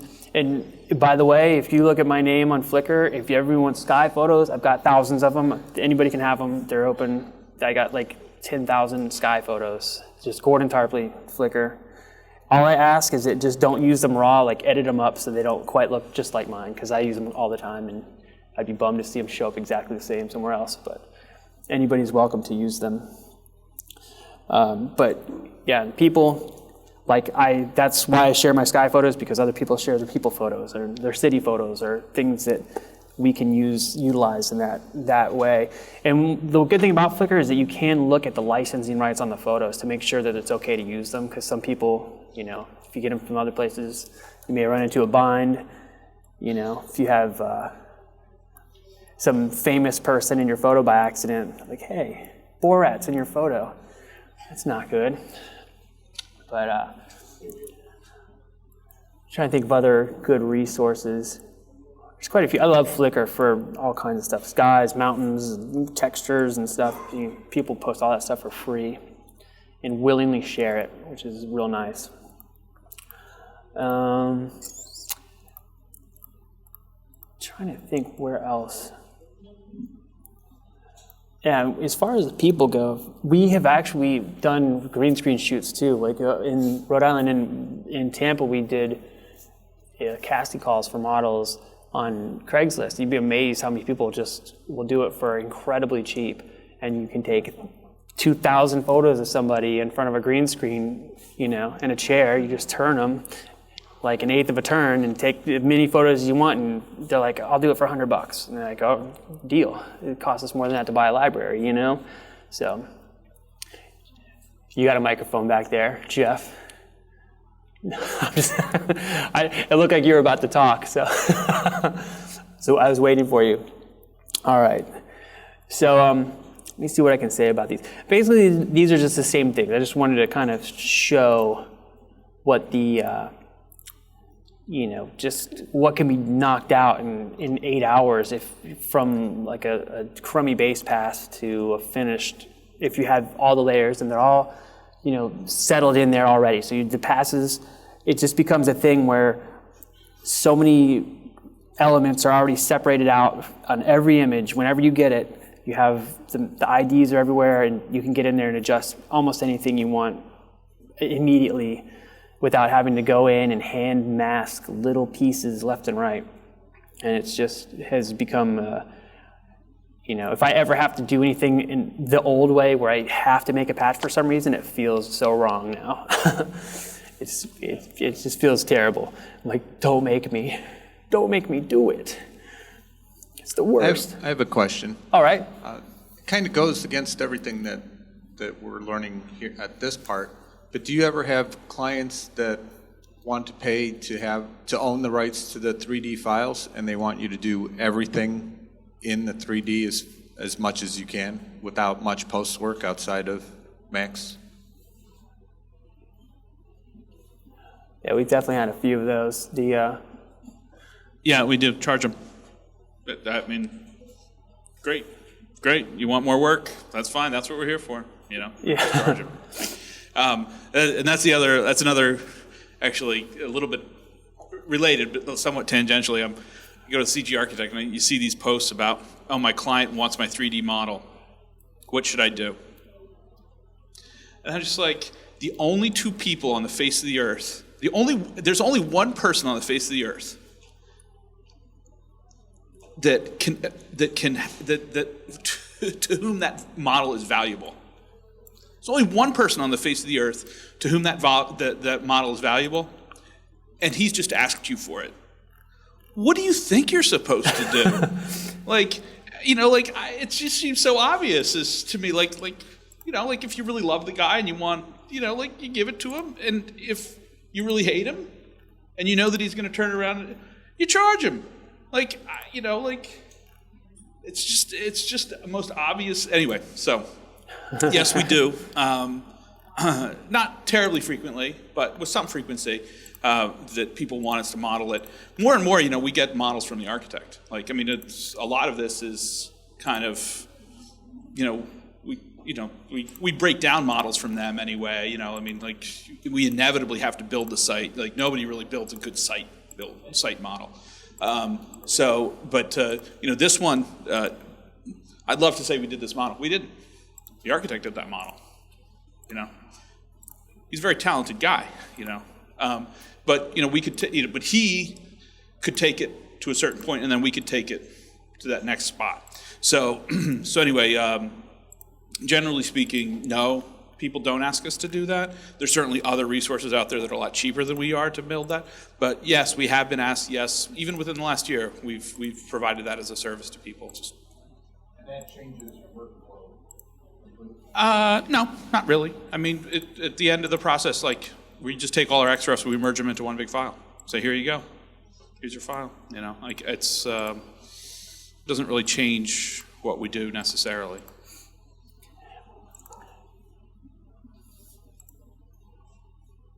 I think it also depends if they intend on rendering it and having it look exactly like what we did. That's going to be another story probably. But if they just want the model and the lights or whatever. Yeah,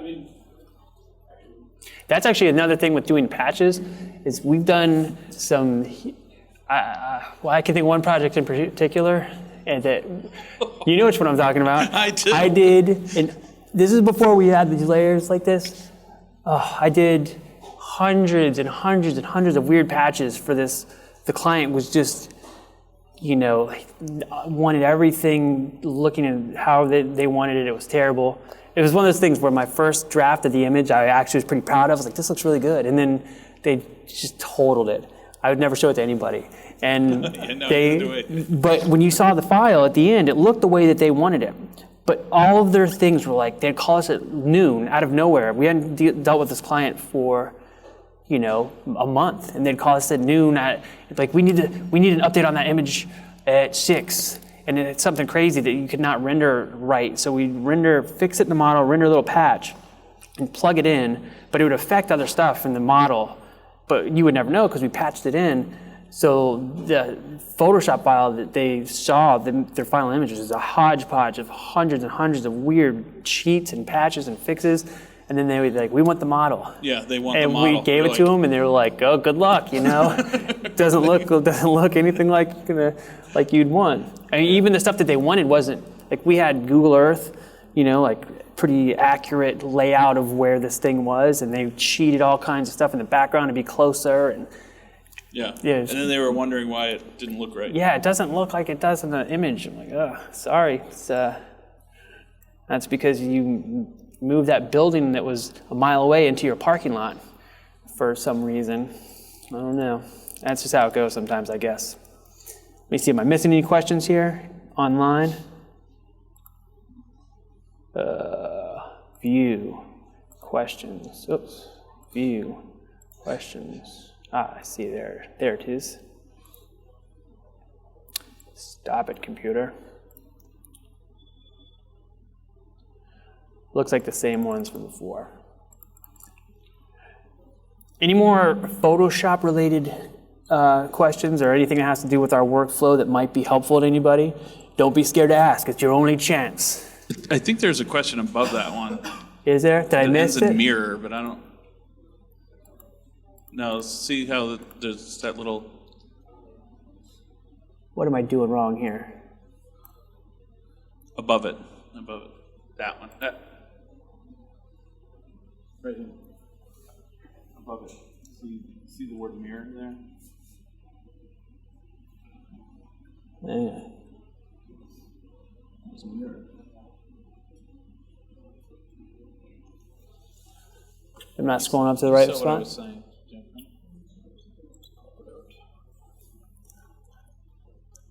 It scrolls backwards.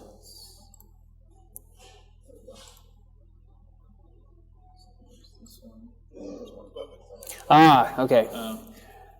Rodrigo. You should be able to open that. Yep. You mentioned you used a mirror. Can you open your Glass Max? Sure. All right. So 3D Studio Max. Get this out of the way. I'll lose that again in a second. Now, let's see, glass.max. So there it is. This is our glass file, and it's essentially all the glass in the building, and the material is just a mirror. Apparently it's a multi-sub object for some reason, but let me put a background on it. But it's just like the simplest mirror material you can make.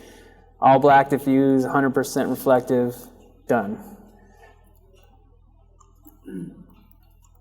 And there are times, rarely, when we won't use this if you're seeing through multiple layers of glass or something, but this is a very, very easy way to cheat in Photoshop and create glass that is pretty convincing and generally looks as good as glass with refraction and everything in the long run. So that's our cheat. Does that answer your question? Did it help you see it? Let me go back to this base file. I think it's at the bottom there if you want to pull it up. Ah.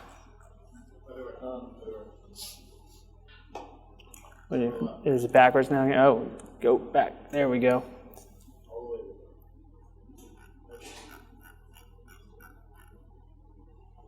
All right, no problem. All right, there it is. Yep. All right, there's a red one down here. Did you see that? I don't know what that's from earlier.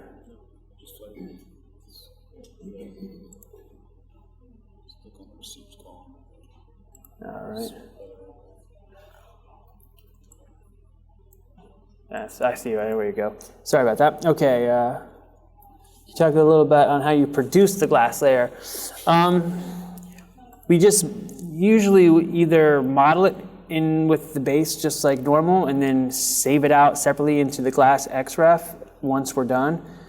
Or if we get the file from the client, it'll have some kind of glass geometry in there and we just save it into the XREF. And when I do it, I don't know if everybody else does it the same way, I'll just put my mirror material on there and check for object IDs. So if we have glass on the spandrels or something, I will make sure that the object ID is different from the main glass. So you can see the spandrel glass was 30 and the regular curtain wall is 31.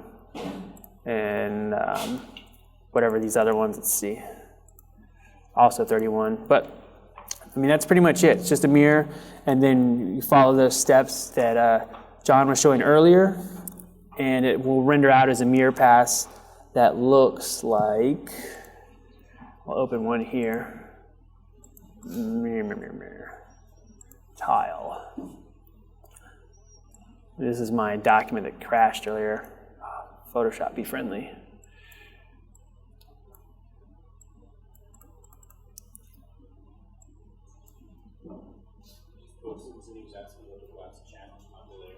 The channel in Max, you mean?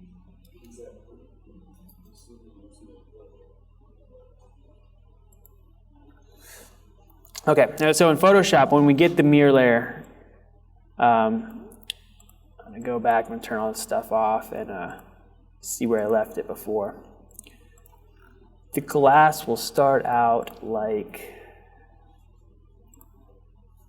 make it solid here so we can look at it.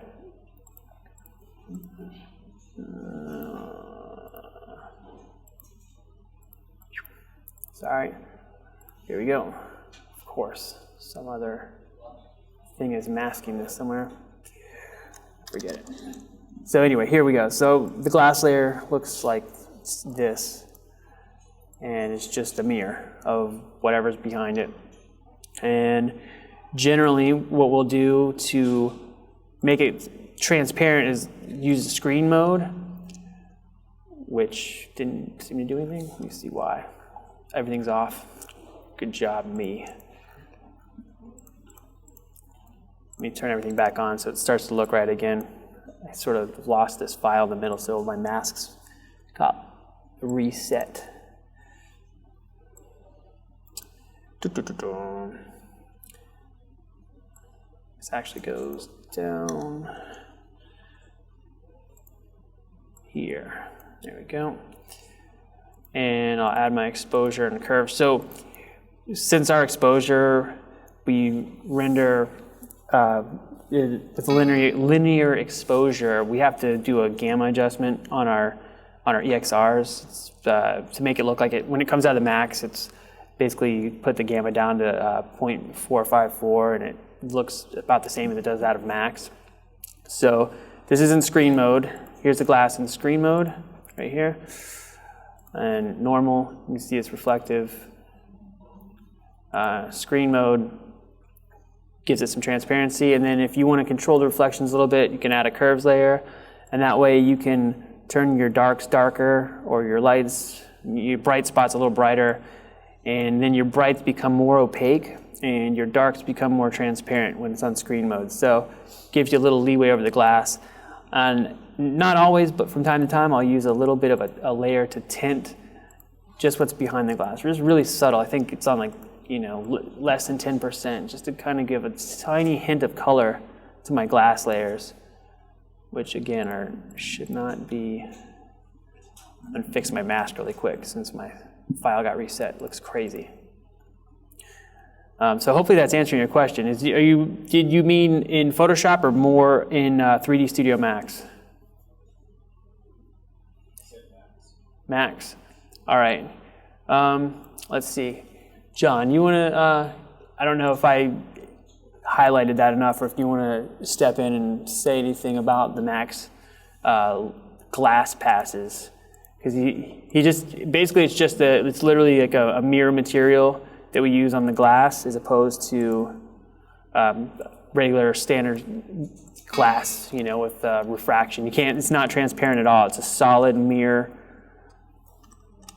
It's completely opaque, just reflective. So when that pass comes out, it's only a mirror. There's no, you're not getting any sense of refraction behind it at all. Where the heck did my questions go? There we go. So when we were in Max, in the RP Manager file, when we were setting up the glass pass basically consists of any of your glass XREFs, and it consists of matte versions of all of the stuff that you want to use to cut out the glass. So like the matte version of the base, the matte version of the site. So that's basically what you're doing when you set up the glass passes in Max. So basically the glass just renders by itself and everything else gets cut away from it. But it will end up reflecting all those matte objects. You can also throw in invisible trees and invisible cars, and those will actually then show up in the reflections, but they won't cut out your alpha, which is handy.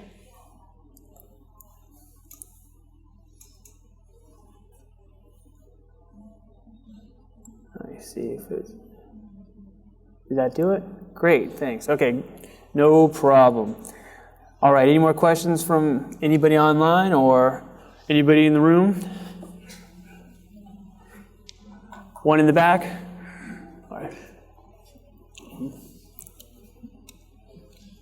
How many people do you have working on the modeling part, and how many in the post-production, like you show us? It generally depends. When it gets into this, there's usually one of the senior artists working on like what I'm showing you here.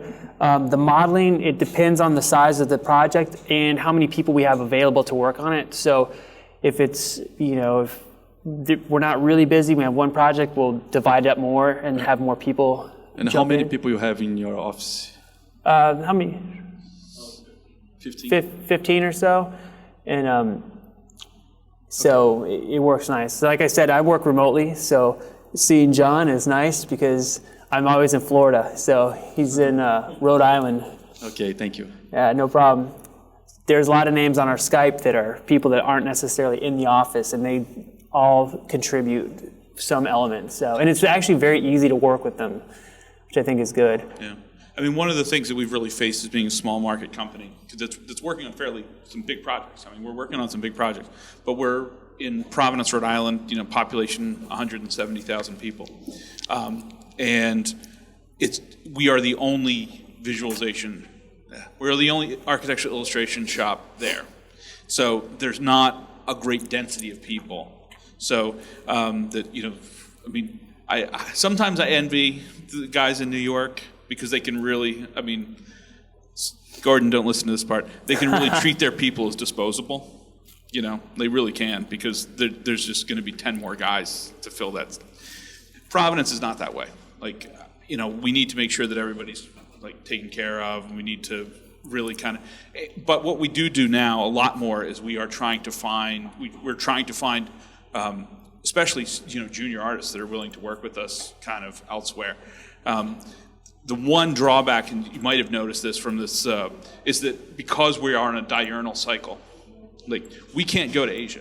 We can't go to Asia. So we've been consistently kind of looking in the east, and we'll go as far as Mountain Time Zone in the United States, all the way down to Tierra del Fuego, if we need to. So, but so generally we have about 15 people right now. I think we got up to 17 to summer. Pretty small shop, but that's everybody everywhere. For some. Anybody else? Hello. What's the average salary of a senior artist in America? Yeah. So based on the CG Architect salary survey we did, and you can actually get full stats online on the CG Architect website for your specific country.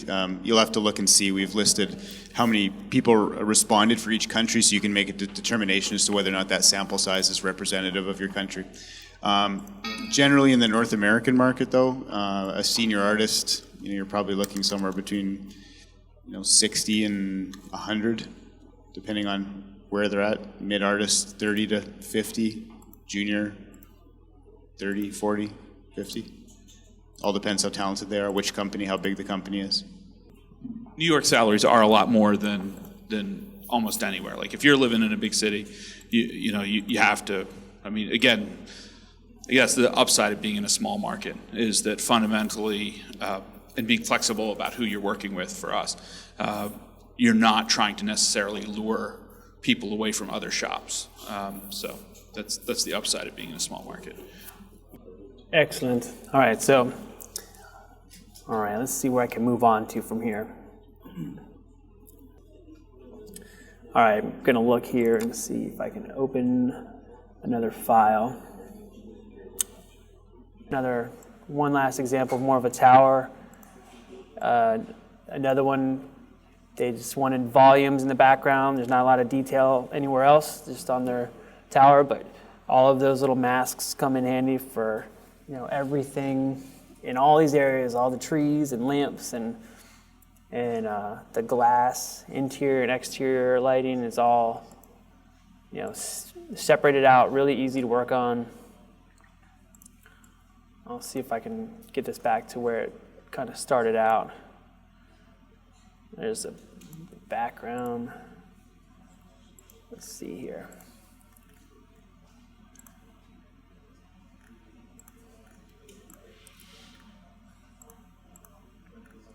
So and this is, the initial image, actually even less than that. So this is what pops onto my screen when I first see this, and then it goes through Photoshop, and it's, pretty quick turnaround. Another thing that's really great about those lights on layers is that you can just render the whole building with the lights on and then mask out what you don't want. So when you have your glass over top, you can really control what you see, which is very, very handy.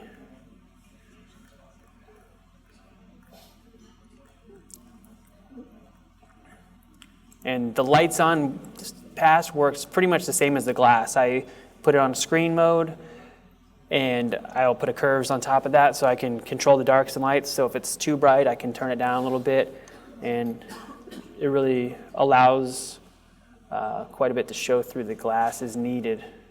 Let's see where my lights on go. That's the full thing. And I will use some texture overlays to kind of break up the patterns and make it a little more golden. So it's, as simple as can be, the quickest setup you can imagine, and I just warm it up, add a little extra glow where it's needed. If sometimes we didn't put a light in an area that could have had a light, and to fix it in like 4 seconds, I can just pop in a little bonus light. We have our little entourage pass. Some more entourage.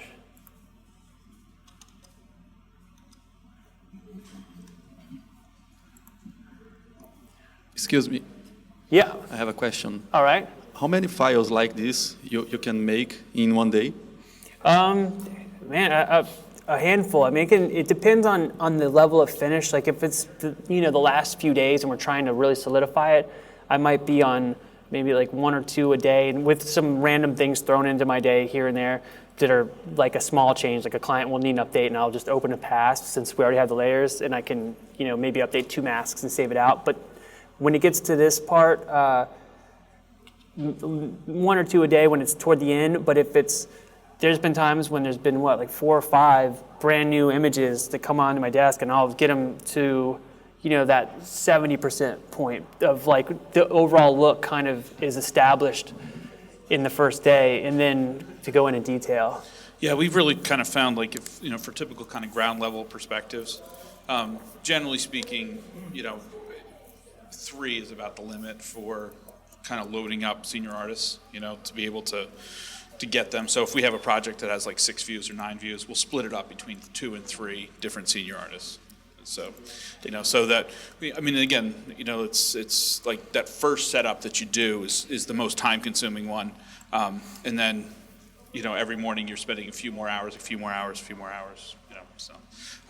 But generally speaking, 3 is what we like to limit. 3 is the comfort level. Yeah, sometimes it gets dicey and you just don't have any options. Yeah. But we like to leave it around 3. You want to?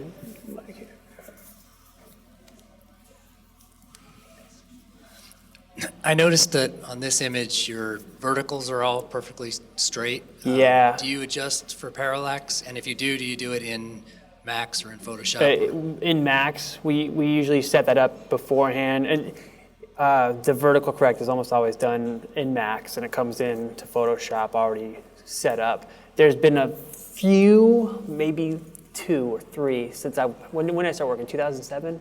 Something like that, maybe a handful that we had to fix in post, and that was not fun because it was, we had to match a photo and then they wanted everything straightened out, but to get it working really correctly in Max was tricky. So I don't know, maybe just a handful since I started that we corrected in post. Everything else has been done, in Max if possible. So. In those 2, they would just been mistakes. Yeah. And as far as that goes, actually, vertical correction, I have a huge pet peeve that I'm going to say in front of everybody. Like when it's not that anybody necessarily does it on purpose or anything, but if the camera, like I like this distance, but sometimes if a camera's really close, like they want the camera across the street on the corner, and you're looking up, and then you correct it, and then your 90-degree roof angles get really, really tweaked. Oh, my brain hurts so bad when I see those, because it's going to be a beautiful image-wise, looks great, but that over-corrected stuff, it's got like a 16-millimeter lens that's looking way up and then vertically corrected. Oh, yeah. No fun. I like when the camera is pulled back and use like a 70-millimeter lens and it's a little more realistic looking, even if it's like a bit of a subtle correction. I mean, that's a personal preference, but I got to say it out loud. Somebody has to be recorded somewhere. But yeah, that's generally done in Max. And I'm back and forth on it. It depends on the angles. Those are my only ones I don't like, is when I'm close and I'm looking up. Back like this, I dig this kind of image though, backed out. Yeah, I think this one actually had another scheme too, if I have it on the disc, I don't know. And it is the same setup. I believe that I initially set these up in the same file, and I just had it where I could swap layers, so I kept all my adjustments the same until it got down to the finals and they were getting really nitpicky on a lot of little things, and I just had to break it into 2 separate Photoshop files. But that's another thing. We've done multiple projects that have 3 or 4 major schemes. You just load in all the layers, do the main adjustments, and if it works with most of the schemes, you just have your adjustments at the top of your stack, and custom adjustments for each layer you can add into their own little folder. But it's pretty good. This is the other version. I think I like this one more. That's curved glass on the front. But you can see the podium. There's a little bit different shapes. But I think when we initially started, my quick block in to get my thumbnail was just the same adjustment layers for both, until I got into like the main details on each building. Any other? Is the price of an image the same when the client provides the 3D model? Yeah. No, they're 20% more. Have you ever seen a client model? That was our old line. Yeah, there's a price change. It's 20% more. No, we generally don't. I mean, sometimes we'll just, we did the whole model. Can you do it? And we'll sure, I'll take off, $200 or whatever. But fundamentally, it's a creative process. If your start date is the 20th and you want us to work through the 28th, we can spend our time in Photoshop refining materials, refining the lighting, or we can spend our time modeling. Fundamentally, you're going to end up using the same amount of time, the same amount of man hours. The currency is man hours, and as long as there's time on the schedule, then you're going to end up using it. And so usually we don't really give a price break, or if we do, it's it's a feel-good price break, because they don't, you need to, just the same way you feel like you need to get a little win sometimes. You need to let the client get a little win as well. They are putting a lot of resources into modeling the thing. So.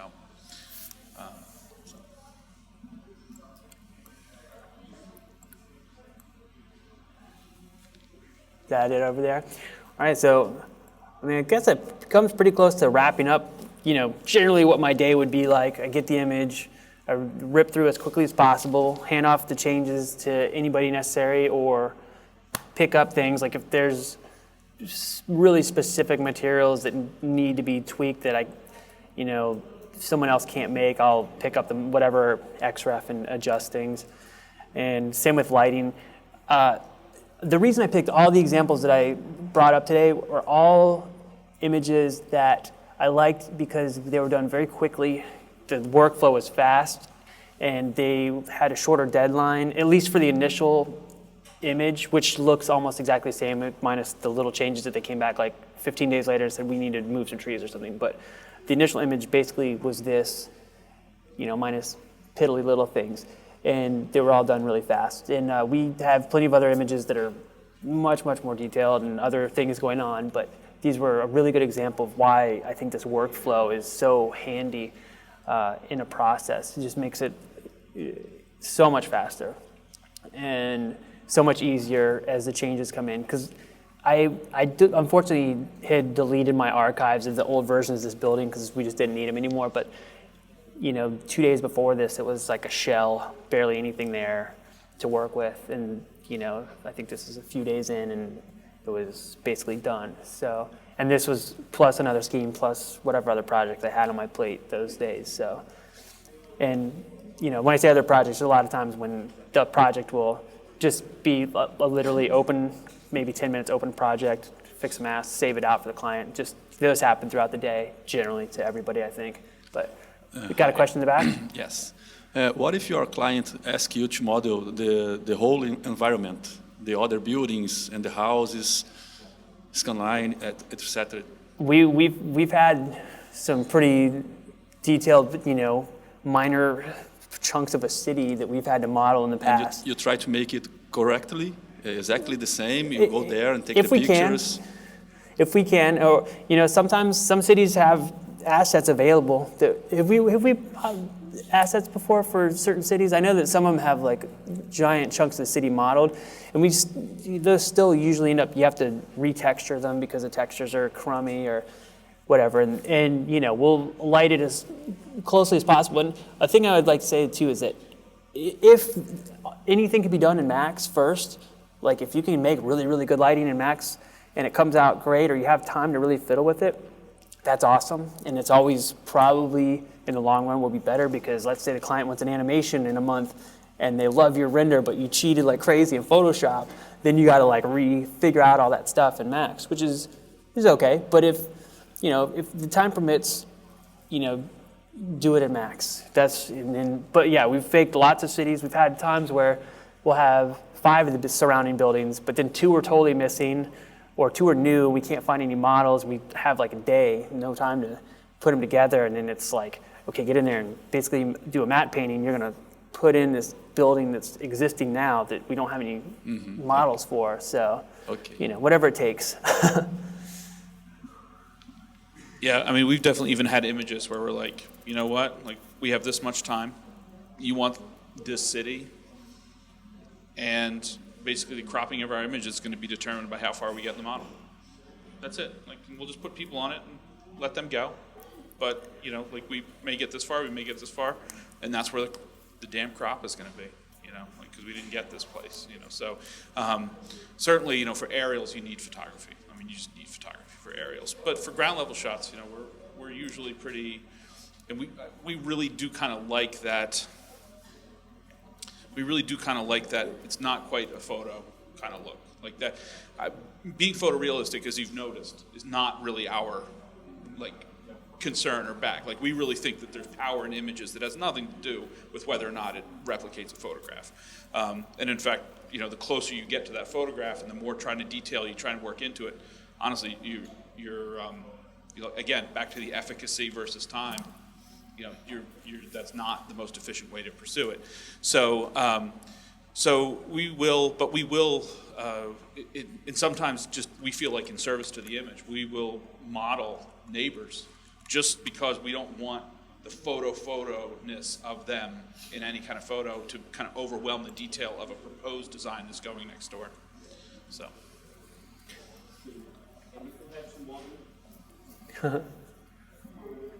And if you have to model in the neighbor, you can improve the price of the image, or is just the same? Or?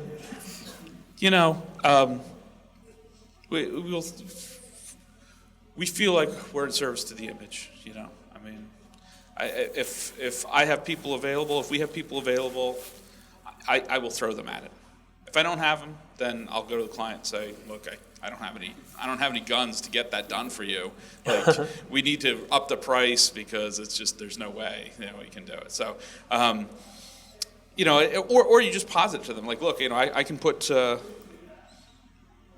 4 guys on it for a week, and it's going to cost you this much. Or we could just go get a photographer to go take the shot and let you make the decision how much money you want to spend, and just give it to them that way. And so I'm more than willing to oversee the photographer.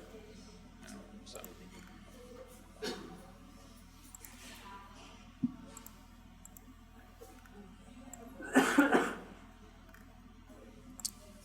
So we ready to wrap it up there, Gordon? We got one question. It says, are you hiring freelancers?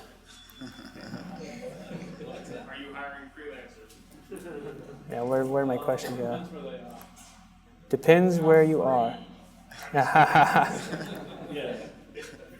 We don't do that. We don't do that. We pay people.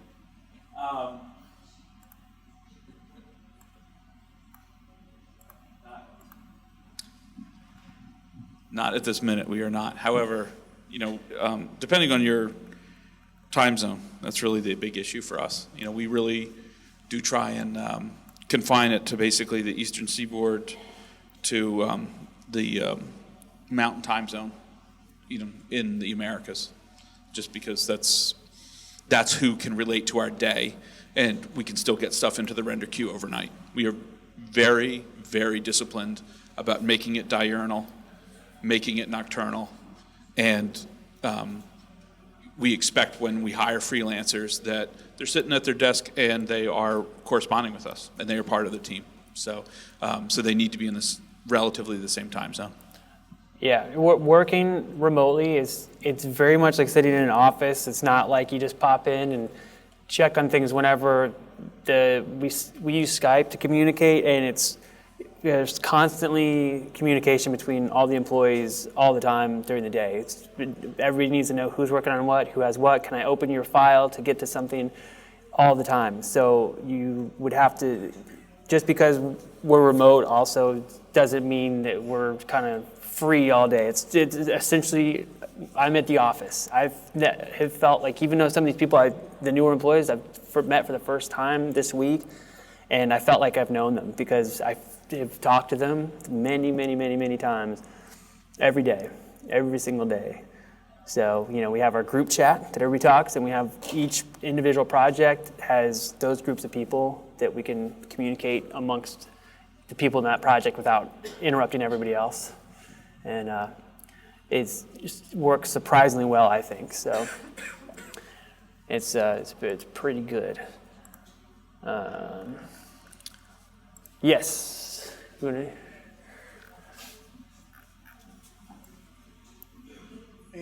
How is the process to select the camera with the client?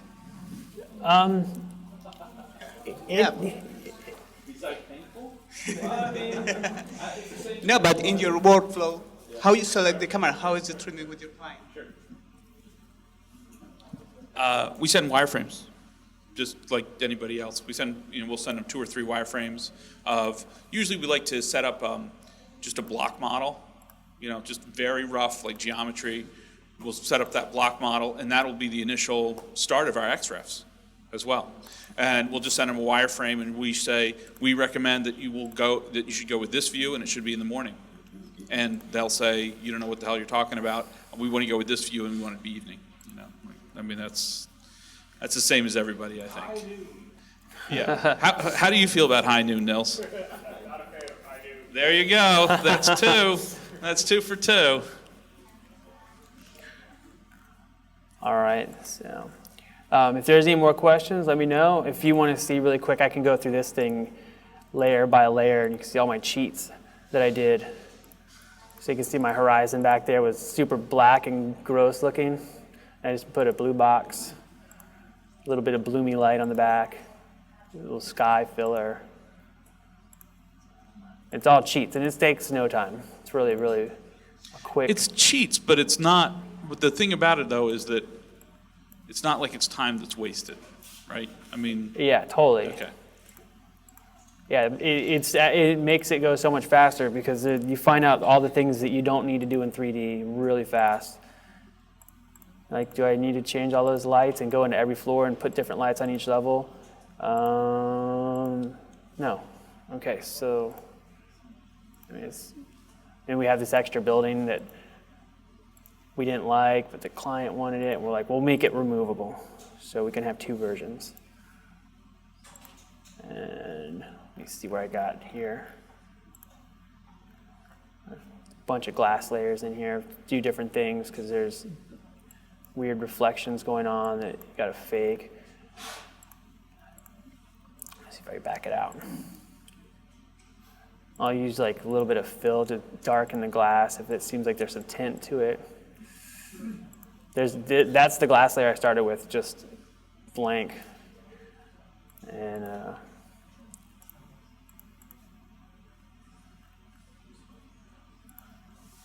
glass little fins across the front. And the little lighting. This is all channel glow, it's just all Photoshop and fakery. And that's a good thing too. Like you have the glowing stuff like this, the client doesn't like it, and to fix it and then to give it back to them and they still don't like it over and over, it's so much easier to fake in Photoshop. Let's see what I've got open here. So there's like people inside.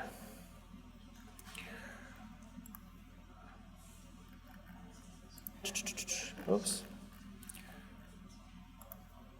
More trees.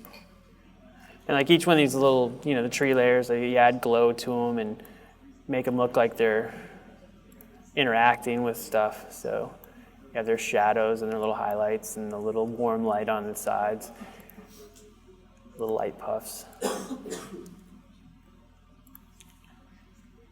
Some surface glow. A little bit of vignetting, overall adjustment. You see something in my curves. Huh. This one's got a little bit of too much puff on this side, but my last minute crap folder. So I think that's about it. Yeah. You guys ready to wrap it up? You got any more last questions before we go? Everybody ready for dinner? All right. Well, thank you very much for joining us for day one. I want to thank John and Gordon for speaking today. I know it was a lot of prep work to get ready for a full day of presentation, so thank you to both of them for today.